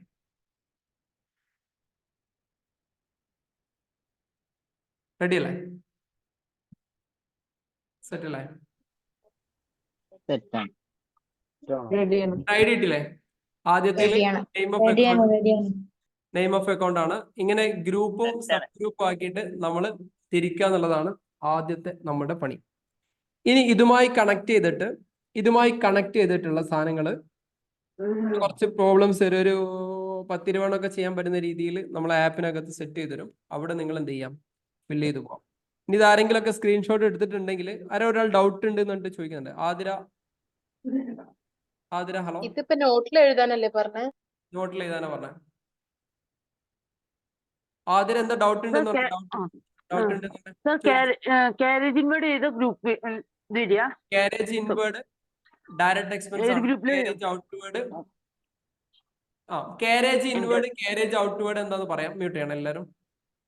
കാരേജ് ഇൻവേർഡ് എന്ന് പറഞ്ഞു കഴിഞ്ഞാൽ പർച്ചേസ് ചെയ്യുമ്പോൾ ഉണ്ടാകുന്ന ചെലവുകളെയാണ് നമ്മൾ കാരേജ് ഇൻവേർഡ് എന്ന് പറയാം. സെയിൽ ചെയ്യുമ്പോൾ ഉണ്ടാകുന്ന ചെലവുകളെയാണ് നമ്മൾ കാരേജ് ഔട്ട്വേർഡ് എന്ന് പറയാം. കാരേജ് ഇൻവേർഡ് പർച്ചേസ് ചെയ്യുമായി കണക്ട് ചെയ്തുകൊണ്ട് അത് ഡയറക്റ്റ് എക്സ്പെൻസ് ആണ്. കാരേജ് ഔട്ട്വേർഡ് സെയിൽസുമായി കണക്ട് ചെയ്തുകൊണ്ട് അത് ഇൻഡയറക്റ്റ് എക്സ്പെൻസ് ആയിട്ടാണ് വരിക. റെഡി അല്ലേ? പിന്നെ സാലറി മാത്രം ഇതാ അത് പെയ്ഡ് എന്നല്ലേ കണക്കൂട്ടുക? സാലറി എന്ന് പറഞ്ഞു കഴിഞ്ഞാൽ സാലറി പെയ്ഡ് എന്നാണ്. നിങ്ങൾ സാലറി റിസീവ്ഡ് എന്നാണ് കണക്കൂട്ടിയെങ്കിൽ നിങ്ങൾക്ക് അതിനനുസരിച്ച് ഇൻകം ഇൻഡയറക്റ്റ് ഇൻകം എന്ന് എഴുതാം. തെറ്റില്ല. പോലെയല്ലേ കണക്കൂട്ടുക?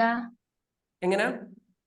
സാധാരണ സാലറി മാത്രം എഴുതിയ പെയ്ഡ് എന്നല്ലേ കണക്കൂട്ടുക? നമുക്ക് എങ്ങനെയാണ് മനസ്സിലാക്കുന്നത് അതുപോലെ സാധാരണ രീതിയിൽ അങ്ങനെയാണ് മനസ്സിലാക്കുന്നത്. നിങ്ങൾക്ക് അങ്ങനെ എഴുതാം. അത് എങ്ങനെ എഴുതിയാലും കുഴപ്പമില്ല. പക്ഷെ അതിനൊരു ജസ്റ്റിഫിക്കേഷൻ നമ്മുടെ മനസ്സിനകത്ത് വേണം. അത്രേ ഉള്ളൂ. ഞാനിപ്പം സാലറി ഇൻകാണ് ഇൻഡയറക്റ്റ് ഇൻകാണ് എന്ന് എഴുതി അതിനൊരു ജസ്റ്റിഫിക്കേഷൻ നിങ്ങളുടെ മനസ്സിനകത്ത് വേണം. വേറെ ഒന്നും വേണ്ട. ക്ലിയർ ആയില്ലേ? അത് തെറ്റ് നമ്മൾ പറയുന്നത്. കാരേജ് ഇൻവേർഡ് എന്ന് പറയുമ്പോൾ പർച്ചേസ് ചെയ്യുമ്പോൾ ഉണ്ടാവുന്ന ചെലവുകളെയാണ് നമ്മൾ കാരേജ് ഇൻവേർഡ് എന്ന് പറയാം. പർച്ചേസ് ചെയ്യുമ്പോൾ ഉണ്ടാകുന്ന ചെലവുകളെല്ലാം തന്നെ ഡയറക്റ്റ് എക്സ്പെൻസ് ആണ്. നമ്മൾ ഓൾറെഡി പറഞ്ഞു, പ്രൊഡക്റ്റ് പർച്ചേസ് ചെയ്യുന്നത് മുതൽ സെയിലബിൾ കണ്ടീഷൻ ആവുന്നവരെ എന്തൊക്കെ എക്സ്പെൻസ് ഉണ്ടോ അതൊക്കെ ഡയറക്റ്റ് ആണെന്ന് പറഞ്ഞു. സോ കാരേജ് ഇൻവേർഡ് പറയുമ്പോൾ പർച്ചേസ് ചെയ്യുമ്പോൾ ചെലവാണ്, അതുകൊണ്ട് അത് ഡയറക്റ്റ് എക്സ്പെൻസ് ആയിട്ട് വരും. കാരേജ് ഔട്ട്വേർഡ് എന്ന് പറയുമ്പോൾ സെയിൽ ചെയ്യുമ്പോഴുള്ള എക്സ്പെൻസ് ആണ്. സെയിലബിൾ കണ്ടീഷന് ശേഷം നടക്കുന്ന എക്സ്പെൻസ് ആണ്, അതുകൊണ്ട് അത് ഇൻഡയറക്റ്റ് എക്സ്പെൻസ് ആയിട്ട് ട്രീറ്റ് ചെയ്യും. റെഡിയാണോ? ലാൻഡ് ക്യാപിറ്റൽ അസറ്റ് ആണോ? Land asset, fixed asset. Land നോക്കാം. ഇതന്നെ നോക്കാം. സ്ക്രീനിൽ കാണിക്കാം. സാലറി എക്സ്പെൻസ് ആയിട്ടാണ് ട്രീറ്റ് ചെയ്യുന്നതിന് നമ്മൾ ഇവിടെ എന്ത് ചെയ്യുന്നു? എക്സ്പെൻസ് എന്ന് എഴുതുന്നു. ഇത് കൂടി ഫില്ല് ചെയ്യാം. ഇൻഡയറക്റ്റ് എക്സ്പെൻസ് ആണ്. ഓക്കെ, നോമിനൽ ആണോ റിയൽ ആണോ എന്നുള്ളത് നോമിനൽ അക്കൗണ്ട് ആണ്. റൈറ്റ്. ഇൻട്രസ്റ്റ് റിസീവ്ഡ് ഇൻകം ആണ്.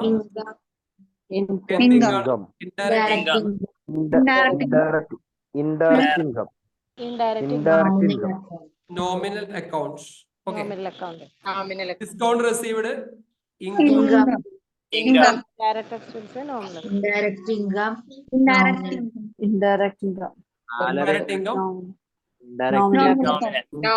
Income nominal. ശരിയല്ല? ആരാടാ ഊതുന്ന?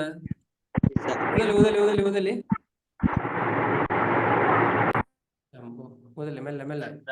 Land land asset, fixed asset, real account. Spelling നോക്കണ്ടേ? നിങ്ങൾക്ക് മനസ്സിലായെന്ന് വിചാരിക്കാം. Land asset, fixed asset, real account. Furniture asset, ഞാൻ അക്ഷരം മാത്രമേ എഴുതുന്നുള്ളൂ, നിങ്ങൾ മനസ്സിലാക്കാം. Building fixed asset, real very good. Liability. Current liability. Long term liability. Personal account. Carriage inward. Expense, direct expense, nominal. തെറ്റല്ലേ? റെഡി അല്ലേ? ഡൗട്ട് ഇല്ലല്ലോ? കാരേജ് ഔട്ട്വേർഡ് വേണമെങ്കിൽ എഴുതി വിട്ടാലേ സാറേ. കാരേജ് ഔട്ട്വേർഡ് കൂടി വേണമെങ്കിൽ എഴുതി വെച്ചാൽ എന്നാ സെറ്റോ? എന്നാ പിന്നെ അതിന്റെ ഡൗട്ട് ഉണ്ടാവില്ലല്ലോ. ഞാൻ കാരേജ് ഔട്ട്വേർഡിന്റെ പ്രോബ്ലം, കാരേജ് ഔട്ട്വേർഡ് പറയുമ്പോൾ എക്സ്പെൻസ് ഇൻഡയറക്റ്റ്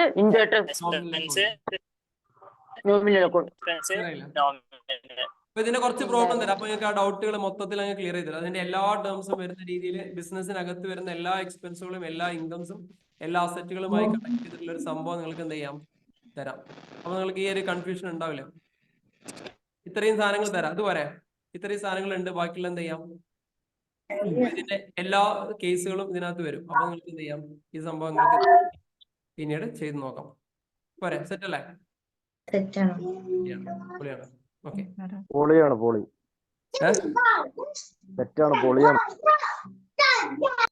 എന്താ മോനെ, ചില സ്ഥലത്തൊക്കെ യുദ്ധത്തിന് സമാനമായ അടികളൊക്കെ സ്ക്രീനിൽ കാണുന്നത്. രസമുണ്ടാവില്ലേ? മക്കളെ ടൈം അല്ലേ, പ്രൈം ടൈം അല്ലേ, പ്രൈം ടൈം. ഈ സമയത്തിനാണ് പ്രൈം ടൈം എന്ന് പറയുന്നത്. എന്താ പ്രൈം ടൈം എന്ന് പറഞ്ഞു കഴിഞ്ഞാല്? Family time. പ്രൈം ടൈം എന്ന് പറഞ്ഞു കഴിഞ്ഞാല് ഈ സമയമാണ് പലപ്പോഴും നമ്മുടെ ന്യൂസുകൾ നമ്മുടെ അടുത്ത് കവർന്നെടുക്കുന്ന സമയം. പ്രൈം ടൈം ന്യൂസ് എന്ന് പറയാറില്ലേ? പ്രൈം ടൈം ന്യൂസ് എന്താ? നമ്മൾ ഫാമിലി ആയിട്ട് ഒന്നിച്ചിരുന്ന് അടിച്ചു പൊളിച്ച് സംസാരിച്ച് റിലേഷൻ കീപ്പ് ചെയ്യുമ്പോൾ, റൊമാൻസ് കീപ്പ് ചെയ്യുമ്പോൾ ഇവരെന്ത് ചെയ്യും, അടി അങ്ങനെ കൂടിയിട്ട് കച്ചറ ഉണ്ടാക്കിയിട്ട് നമ്മളെന്ത് ചെയ്യും, അങ്ങനെ സ്പ്ലിറ്റ് ചെയ്യുന്ന സമയത്താണ് പ്രൈം ടൈം എന്ന് പറയുന്നത്. Okay, prime time. ഇനി നമുക്ക് അക്കൗണ്ട്സിന്റെ റൂൾസ് ആണ് പറയാനുള്ളത്. ഡബിൾ എൻട്രി അക്കൗണ്ടിങ് സിസ്റ്റത്തിലെ കുറച്ച് റൂൾസ് ആണ്. റിയൽ അക്കൗണ്ടിൽ എങ്ങനെയാണ് വരുന്നത്, നോമിനൽ അക്കൗണ്ടിൽ എങ്ങനെയാണ് വരുന്നത്, പേഴ്സണൽ അക്കൗണ്ടിൽ എങ്ങനെയാണ് വരുന്നത് എന്നുള്ള അതിന്റെ റൂൾസ് ആണ്. ഇപ്പൊ കൺഫ്യൂഷൻ ഉണ്ടായിരിക്കും, കൺഫ്യൂഷൻ ഉണ്ടെങ്കിൽ ഇത് നാളെ ഡീറ്റെയിൽ ആയിട്ട് പറഞ്ഞാൽ മതിയോ, അല്ലെങ്കിൽ ഇന്ന് വേറെ എന്തെങ്കിലും തോട്ട്സ് പറഞ്ഞിട്ട് ഇതാക്കണോ? ഇനി പറഞ്ഞ 1/2 മണിക്കൂറുകൊണ്ട് എന്തായാലും തീരത്തില്ല. വേറെ നീ പറയണോ? സർ എന്താ പ്രോബ്ലം തന്നാ മതി.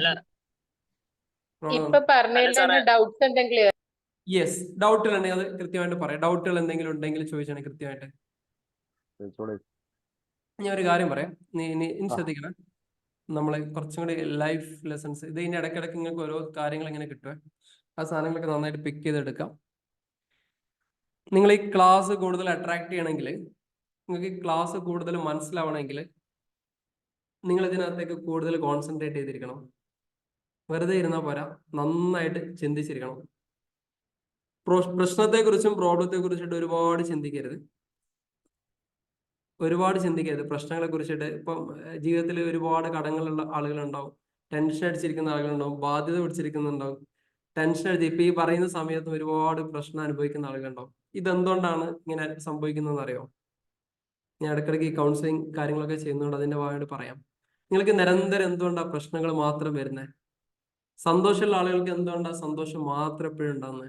അങ്ങനെ ചിന്തിച്ചിട്ടുണ്ടോ? ഒന്ന് കമന്റ് ചെയ്യോ? പ്രശ്നമുള്ള ആളുകൾക്ക് എപ്പോഴും പ്രശ്നം തന്നെ. അതാ ഇപ്പൊ അത് വന്നിട്ടുള്ളതാ, ഇനിയിപ്പൊ അടുത്തവൻ വിളിക്കും. ഇപ്പൊ ഒരു കടക്കാരൻ വിളിക്കുകയാണെങ്കിൽ, കടക്കാരൻ എനിക്ക് കടം ഉണ്ടായ സമയത്ത് എന്താ സംഭവിച്ചറിയോ? ഒരു കടക്കാരൻ വിളിക്കുക, അന്ന് എല്ലാരും അങ്ങ് വിളിക്കും, എല്ലാരും വിളിച്ചുകൊണ്ടേയിരിക്കും കണ്ടിന്യൂസ് ആയിട്ട്. അത് കഴിയാൻ വെക്കുമ്പോഴേക്കും അടുത്തതാ അവൻ വിളിച്ചു. ഇനി ഒരു പ്രശ്നം വരികയാണെങ്കിൽ എന്ത് ചെയ്യുന്ന അറിയോ? പ്രശ്നങ്ങളൊക്കെ വീണ്ടും ഇതെന്താ സംഭവിക്കുക അറിയോ? ഓവർ തിങ്കിങ് അറിയുന്നത്. ഇതിനെന്തായിരിക്കും റീസൺ? ആർക്കും ടൈപ്പ് ചെയ്യാൻ പറ്റുമോ? ചിലവരുടെ ഓവർ തിങ്ക്, പിന്നെ നെഗറ്റീവ് മൈൻഡ് സെറ്റ്. ടൈപ്പ് ചെയ്തോളൂ നോക്കട്ടെ നിങ്ങൾക്ക് എന്തുകൊണ്ട് ഇങ്ങനെ. നമ്മള് അവരുടെ sensitive mind, looking for the problems, right. കുറെ ആളുകൾ നന്നായിട്ട് എഴുതുന്നുണ്ട്. പിന്നെ ലോ ഓഫ്, ഓക്കെ, കറക്റ്റ് ആയിട്ട് പറഞ്ഞു. ലോ ഓഫ് അട്രാക്ഷൻ എന്നുള്ളതാണ്. ലോ ഓഫ് അട്രാക്ഷൻ ആണ് യഥാർത്ഥ പോയിന്റ്. നമ്മൾ എന്താണോ ചിന്തിക്കുന്നത് അത് നമ്മളായിത്തീരും. കറക്റ്റ് ആട്ടോ, നമ്മൾ എന്താണോ ചിന്തിക്കുന്നത് അത് നമ്മളായിത്തീരും. ഇനി ഞാൻ നിങ്ങളോട് ഒരു കാര്യം പറയാം. നിങ്ങൾ ഇപ്പൊ നിൽക്കുന്ന റൂമിനകത്ത് നിങ്ങൾക്ക് ഒരു 5 എലമെന്റ് നിങ്ങൾക്ക് ഒന്ന് എഴുതാൻ വേണ്ടി പറ്റുമോ? 5 കാര്യങ്ങൾ. അതായത് ഈ ഫാന്, ബൾബ്, അതേപോലെ ഈ മെത്ത, കട്ടില്, ഇതൊന്നും എഴുതണ്ട. ഇതല്ലാത്ത 5 സാധനങ്ങൾ നിങ്ങൾക്ക് എഴുതാൻ വേണ്ടി പറ്റും. ഒന്ന് കഴിഞ്ഞ് അടുത്ത ഇപ്പൊ വരും. ചില ആളുകൾ പേഴ്സണൽ കമന്റ് ഒക്കെ വരുന്നുണ്ട്. ഒരു 5 സാധനങ്ങളൊക്കെ എഴുതാം. എന്തോ ആകാം. ഈ അതാണ് ചിലപ്പോൾ നിങ്ങളുടെ അടുത്തുള്ള ബുദ്ധന്റെ പ്രതിമയാകാം, അങ്ങനെ ഒരു 5 സാധനങ്ങള്. AC ആകാം, ചില ആളുകൾ എയറിലാണ്. AC ആകാം. ഒരു 5 സാധനങ്ങള്. അടുത്തുള്ള വിളക്കാകാം, നമ്മളെ റൂമിനകത്ത് വിളക്ക് കത്തിച്ചേക്കുന്ന, അല്ലെങ്കിൽ നമ്മൾ വിചാരിച്ച പുസ്തകങ്ങളാകാം, അതായത് സാധാരണ എല്ലായിടത്തും ഇല്ലാത്ത സാധനങ്ങൾ ഒരു 5 എഴുതിക്കോളി. ഇവിടെ ടൈപ്പ് ചെയ്യണമെന്നൊന്നുമില്ല, നിങ്ങൾ മനസ്സിനകത്ത് വെച്ചാൽ മതി. മനസ്സിൽ ടൈപ്പ് ചെയ്യണമെന്നില്ല, മനസ്സിനകത്ത് ബുക്കിനകത്ത് ഇങ്ങനെ എഴുതി വെച്ചോളൂ. ഞാൻ ആരും നോക്കണമെന്നില്ല. AC ആകാം നിങ്ങൾ വിചാരിച്ച. ഈ സാധനങ്ങളൊക്കെ ടേബിളിന്റെ ലാമ്പ് ആകാം, ചിലപ്പോൾ ഇസ്തിരി ഇടുന്ന ബോർഡായിരിക്കാം, സ്വിച്ച് ബോർഡായിരിക്കാം, നമ്മൾ പ്രതീക്ഷിക്കാത്ത കുറേ കാര്യങ്ങളായിരിക്കാം. ചെയർ, കമ്പ്യൂട്ടർ, ലാപ്ടോപ്പ്, നിങ്ങൾ എഴുതണമെന്നില്ല, മൊത്തത്തിൽ പവർ ബാങ്ക് ആയിരിക്കാം. നിങ്ങളൊന്ന് കണ്ണ് ചിമ്പിയിരുന്ന് ആലോചിച്ച് നോക്ക്. ഈ സാധനങ്ങളൊക്കെ നിങ്ങളുടെ ടേബിളിനടുത്തോ നിങ്ങൾ ഈ റൂമിനകത്തോ എത്തുന്നതിന് മുമ്പ് നിങ്ങളുടെ മനസ്സിൽ എത്രയോ പ്രാവശ്യം ആലോചിച്ച കാര്യങ്ങളായിരിക്കും. ഒന്ന് കണ്ണ് ചിമ്മി ആലോചിക്കുക സത്യസന്ധമായിട്ട്. നിങ്ങളുടെ പുറത്തിരിക്കുന്ന, നിങ്ങൾ എഴുതിയിരിക്കുന്ന പുസ്തകത്തിൽ എഴുതിയിരിക്കുന്ന എല്ലാ സാധനങ്ങളും നിങ്ങൾ ഏതൊക്കെയോ കാലഘട്ടത്തിൽ ഒരുപാട് ആഗ്രഹിച്ച കാര്യങ്ങളായിരിക്കും. കറക്റ്റ് അല്ലേ? ബുദ്ധന്റെ പ്രതിമയാകാം, അയലത്തിരിക്കുന്ന സാധനമാകാം, AC ആയിരിക്കാം, കമ്പ്യൂട്ടർ ആയിരിക്കാം, നിങ്ങൾ സംസാരിച്ചുകൊണ്ടിരിക്കുന്ന എല്ലാം ആയിരിക്കാം. ഇത് ഓക്കെ ആണെങ്കിൽ വാവെന്ന് ചാറ്റ് ബോക്സിൽ കമന്റ് ചെയ്യാം. നിങ്ങൾ എഴുതിയ സാധനങ്ങൾ നിങ്ങളുടെ മനസ്സിനകത്ത് ഒരുപാട് പ്രാവശ്യം വന്ന സാധനങ്ങളാണെങ്കിൽ ഓക്കെ ടൈപ്പ് വാവ്. ഓക്കെ, ഞാൻ പറഞ്ഞില്ലേ ഇതൊക്കെ നിങ്ങൾ. അപ്പൊ അത്രയേ ഉള്ളൂ. അപ്പൊ ലോ ഓഫ് അട്രാക്ഷൻ എന്ന് പറയുന്നത് വെറുതെ അല്ല, അതൊരു മിത്തല്ല, എന്താ പറയാ, അതൊരു സയൻസ് ആണ്. എന്റെ മെന്റർ എന്നെ പഠിപ്പിച്ച ലോ ഓഫ് അട്രാക്ഷൻ എന്ന് പറഞ്ഞാൽ യൂണിസ് എന്താണോ ആഗ്രഹിച്ചത് അത് യൂണിസിനകത്ത് കിട്ടും. ഇതാണ് ഏർലി നൈറ്റിംഗേലിന്റെ ഒരു സ്ട്രേഞ്ചസ്റ്റ് സീക്രട്ട് എന്ന് പറഞ്ഞാൽ, ഞാൻ എല്ലാ കമ്മ്യൂണിറ്റിയിലും എപ്പോഴും എല്ലാവരും കേൾക്കാൻ വേണ്ടി പറയുന്ന, നമ്മൾ എന്താണോ ചിന്തിക്കുന്നത് അത് നമ്മളായിത്തീരും. ഉദാഹരണം, ലോകത്ത് എത്ര ആളുകളുണ്ട്? ലോകത്ത് എത്ര ജനസംഖ്യ എത്രയുണ്ട്? എത്ര ബില്യൺ ആളുകളുണ്ട് ലോകത്ത്? ലോകത്ത് എത്ര ബില്യൺ ആളുകളുണ്ട് അറിയോ? ലോകത്ത് എത്ര ബില്യൺ ആളുണ്ട്? അപ്രോക്സിമേറ്റ് 7 to 10 ബില്യന്റെ അടുത്ത് ആളുകളുണ്ട് ലോകത്ത്. ഈ 10 ബില്യൺ ആളുകൾക്കും ലൈഫിൽ സക്സസ് ആവാൻ പറ്റാത്തതിന്റെ റീസൺ എന്തെന്നറിയാം? ആരും ഒരാൾ മെസ്സേജ് ചെയ്ത് ദാരിദ്ര്യം ആഗ്രഹിക്കുന്നില്ലല്ലോ, പിന്നെ അതെങ്ങനെയാണ് സംഭവിക്കുന്നത്? കറക്റ്റ് ആട്ടാ, നല്ല ചോദ്യമാണ്, ഒരു പോയിന്റ്, നല്ലൊരു തോട്ടാട്ടാ. ദാരിദ്ര്യം ആഗ്രഹിക്കുന്നില്ല, പിന്നെ എന്താണ് ആകുന്നത്? ഇതിന്റെ തോട്ട്സ് കൂടി പറഞ്ഞുതരാം. ദാരിദ്ര്യം ആഗ്രഹിക്കുന്നില്ലെങ്കിലും ദാരിദ്ര്യത്തെ കുറിച്ച് നിങ്ങൾ ചിന്തിക്കുന്നുണ്ട്. What you think that will become? ഒരു ചെറിയ എക്സാമ്പിൾ പറഞ്ഞുതരാം.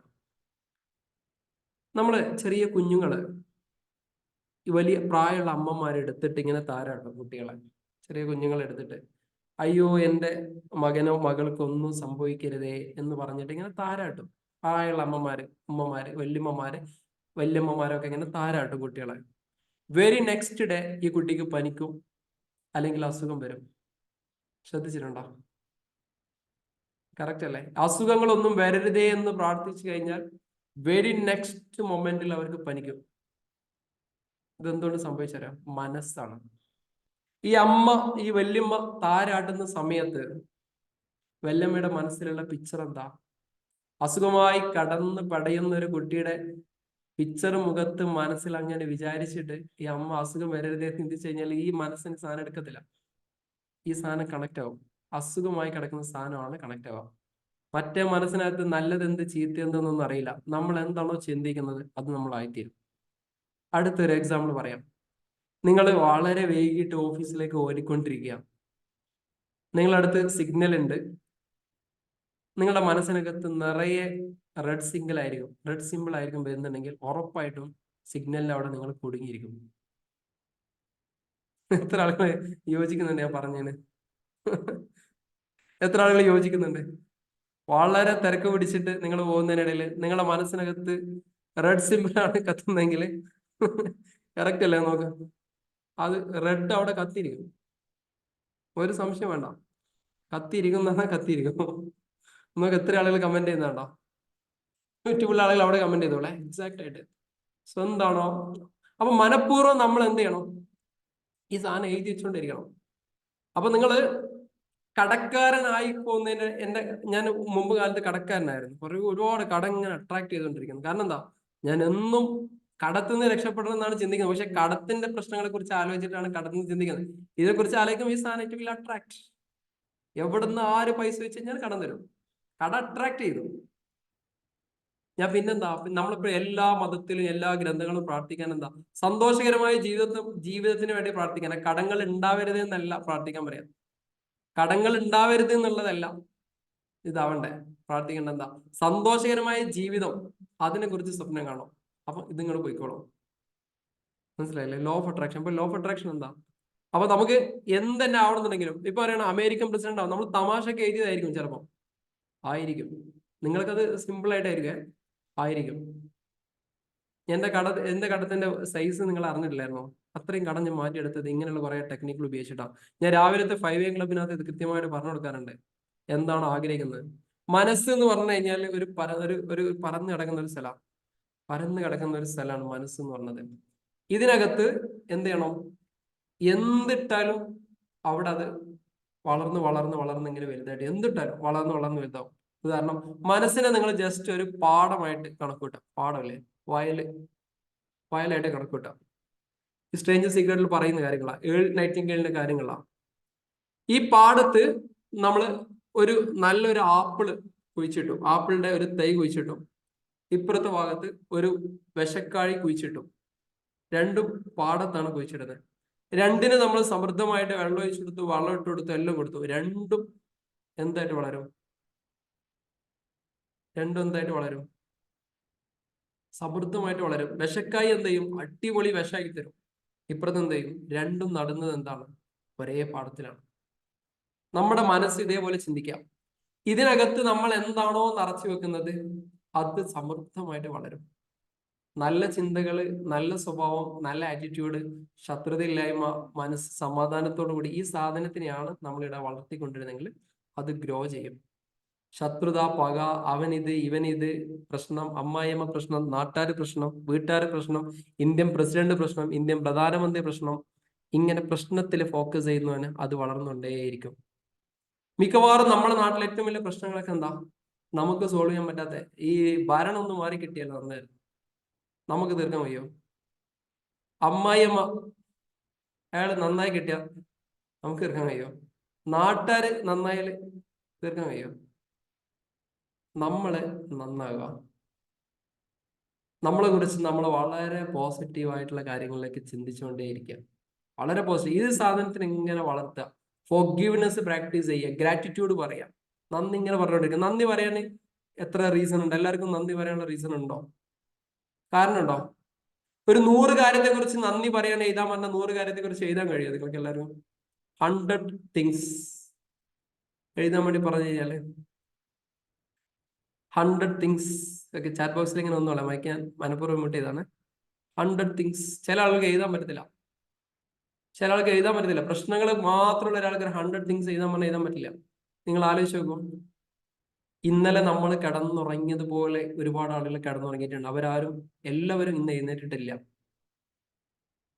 എഴുന്നേറ്റിട്ടുണ്ടോ? ചില ആളുകൾ രാവിലെ കടന്നു വന്ന്, ചില ആളുകൾ മണ്ണിന്റെ അടിയിലായിരിക്കും, ചില ആൾക്ക് കത്തിച്ചാരമായിട്ടുണ്ടാവും. ഇതൊക്കെ കഴിഞ്ഞിട്ടുണ്ടാവും. അതുകൊണ്ട് ഈ സൃഷ്ടിച്ച ആ ദൈവം എന്തോ, നിങ്ങൾ വിശ്വസിക്കുന്ന എന്തോ ആട്ടെ, വിശ്വാസം ഇല്ലാത്ത ആൾക്ക് എന്തോ ഒരു വിശ്വാസം ഉണ്ടല്ലോ, വിശ്വാസം ഇല്ല എന്നുള്ളൊരു വിശ്വാസം ഉണ്ടാവല്ലോ, അതിന് വെച്ച് പറഞ്ഞോളൂ. അതുകൊണ്ടാണ് ഇവിടെ എത്തിയിരിക്കുന്നത്. നമ്മള് വീട്ടില് സുഖസുന്ദരമായിട്ട് വാടകക്കാണെങ്കിലും കിടന്നുറങ്ങാൻ നമുക്ക് എന്തുണ്ട്? ഒരു കട്ടിലുണ്ട്, കിടക്കുണ്ട്. ഗ്രാറ്റിറ്റ്യൂഡ് പറഞ്ഞൂടെ? ഇതൊന്നും ഇല്ലാത്ത എത്ര ആളുകളുണ്ട് ലോകത്ത്? വാടകക്കാണെങ്കിലും വാടക പോലും ഇല്ലാത്ത എത്ര ആളുകളുണ്ട്? റോഡിൽ കിടക്കുന്ന എത്ര ആളുണ്ട്? നന്ദി പറയണ്ടേ? 4 ചുമരുകൾ ഇല്ലാത്ത എത്ര ആളുകളുണ്ട്? ഒരു പ്രൈവസി ഇല്ലാതെ എത്ര ആളുകളുണ്ട്? നമുക്ക് മക്കൾക്ക് സുഭിക്ഷമായ ഭക്ഷണം കിട്ടുന്നില്ലേ? അസുഖങ്ങളില്ലാത്ത ശരീരമില്ലേ? ഇങ്ങനെ തുടങ്ങി ചിന്തിച്ചു നോക്കി. സെറ്റല്ലേ?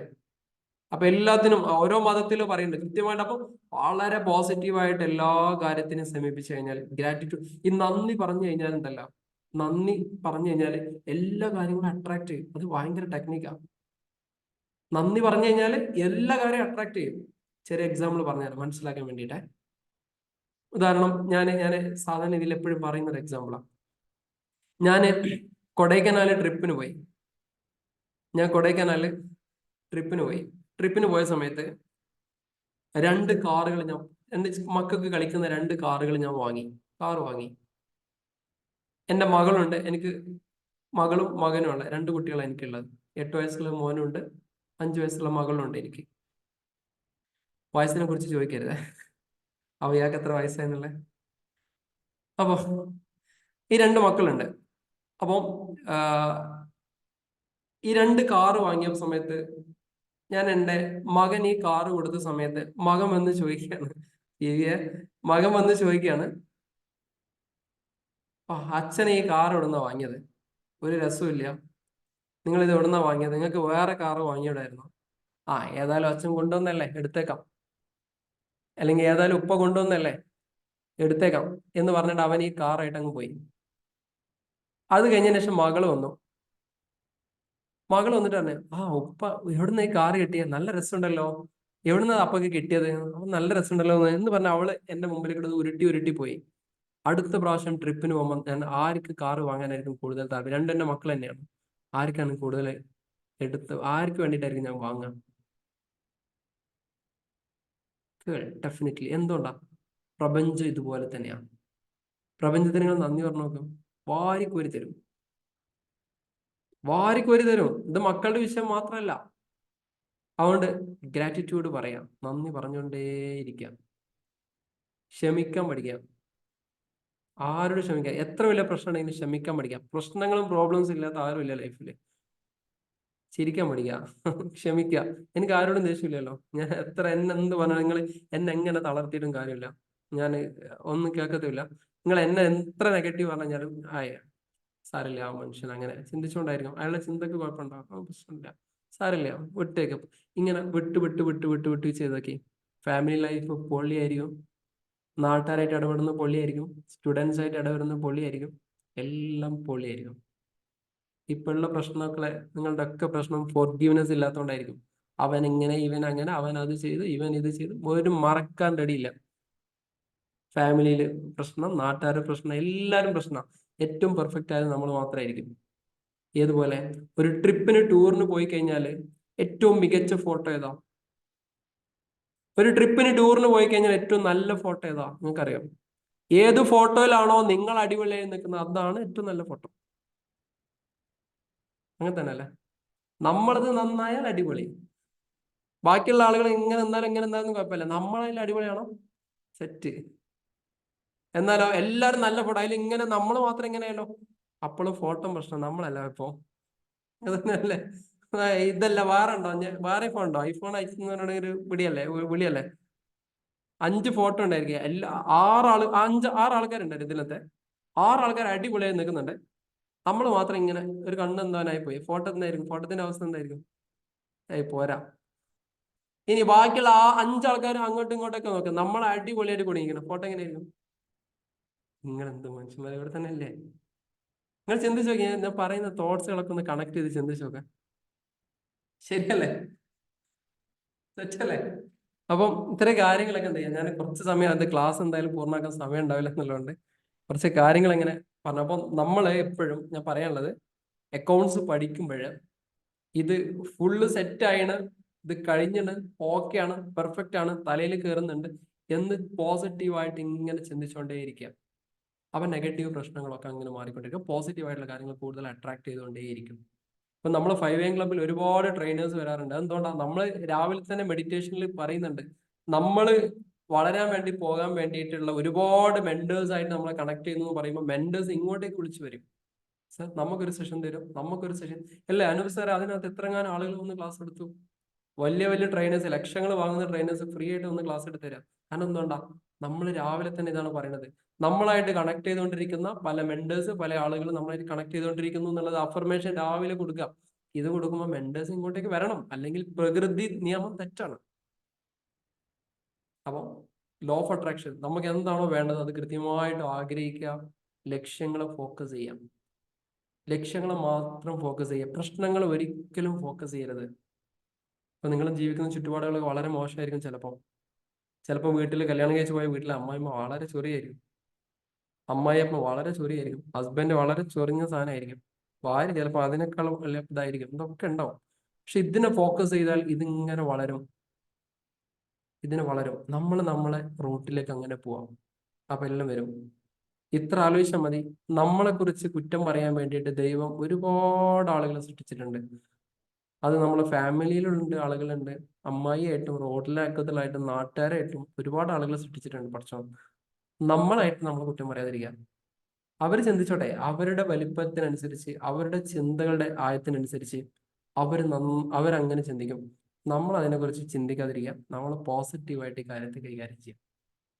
മനസ്സിലായോ? അതുകൊണ്ടാണ് ഞാൻ എപ്പോഴും ചിരിച്ചുകൊണ്ടിരിക്കുന്നത്. ഞാൻ പ്രാക്ടീസ് ചെയ്യുന്നതുകൊണ്ട് മാത്രമാണ് നിങ്ങളോട് പറയുന്നത്. ഞാൻ ചെയ്യാത്ത കാര്യങ്ങളോട് പറയില്ല. ലിമത്തപ്പൂലുനമാല തഫലി, ചെയ്യാത്ത വേറാട് പറയരുത് എന്നാ പറയും.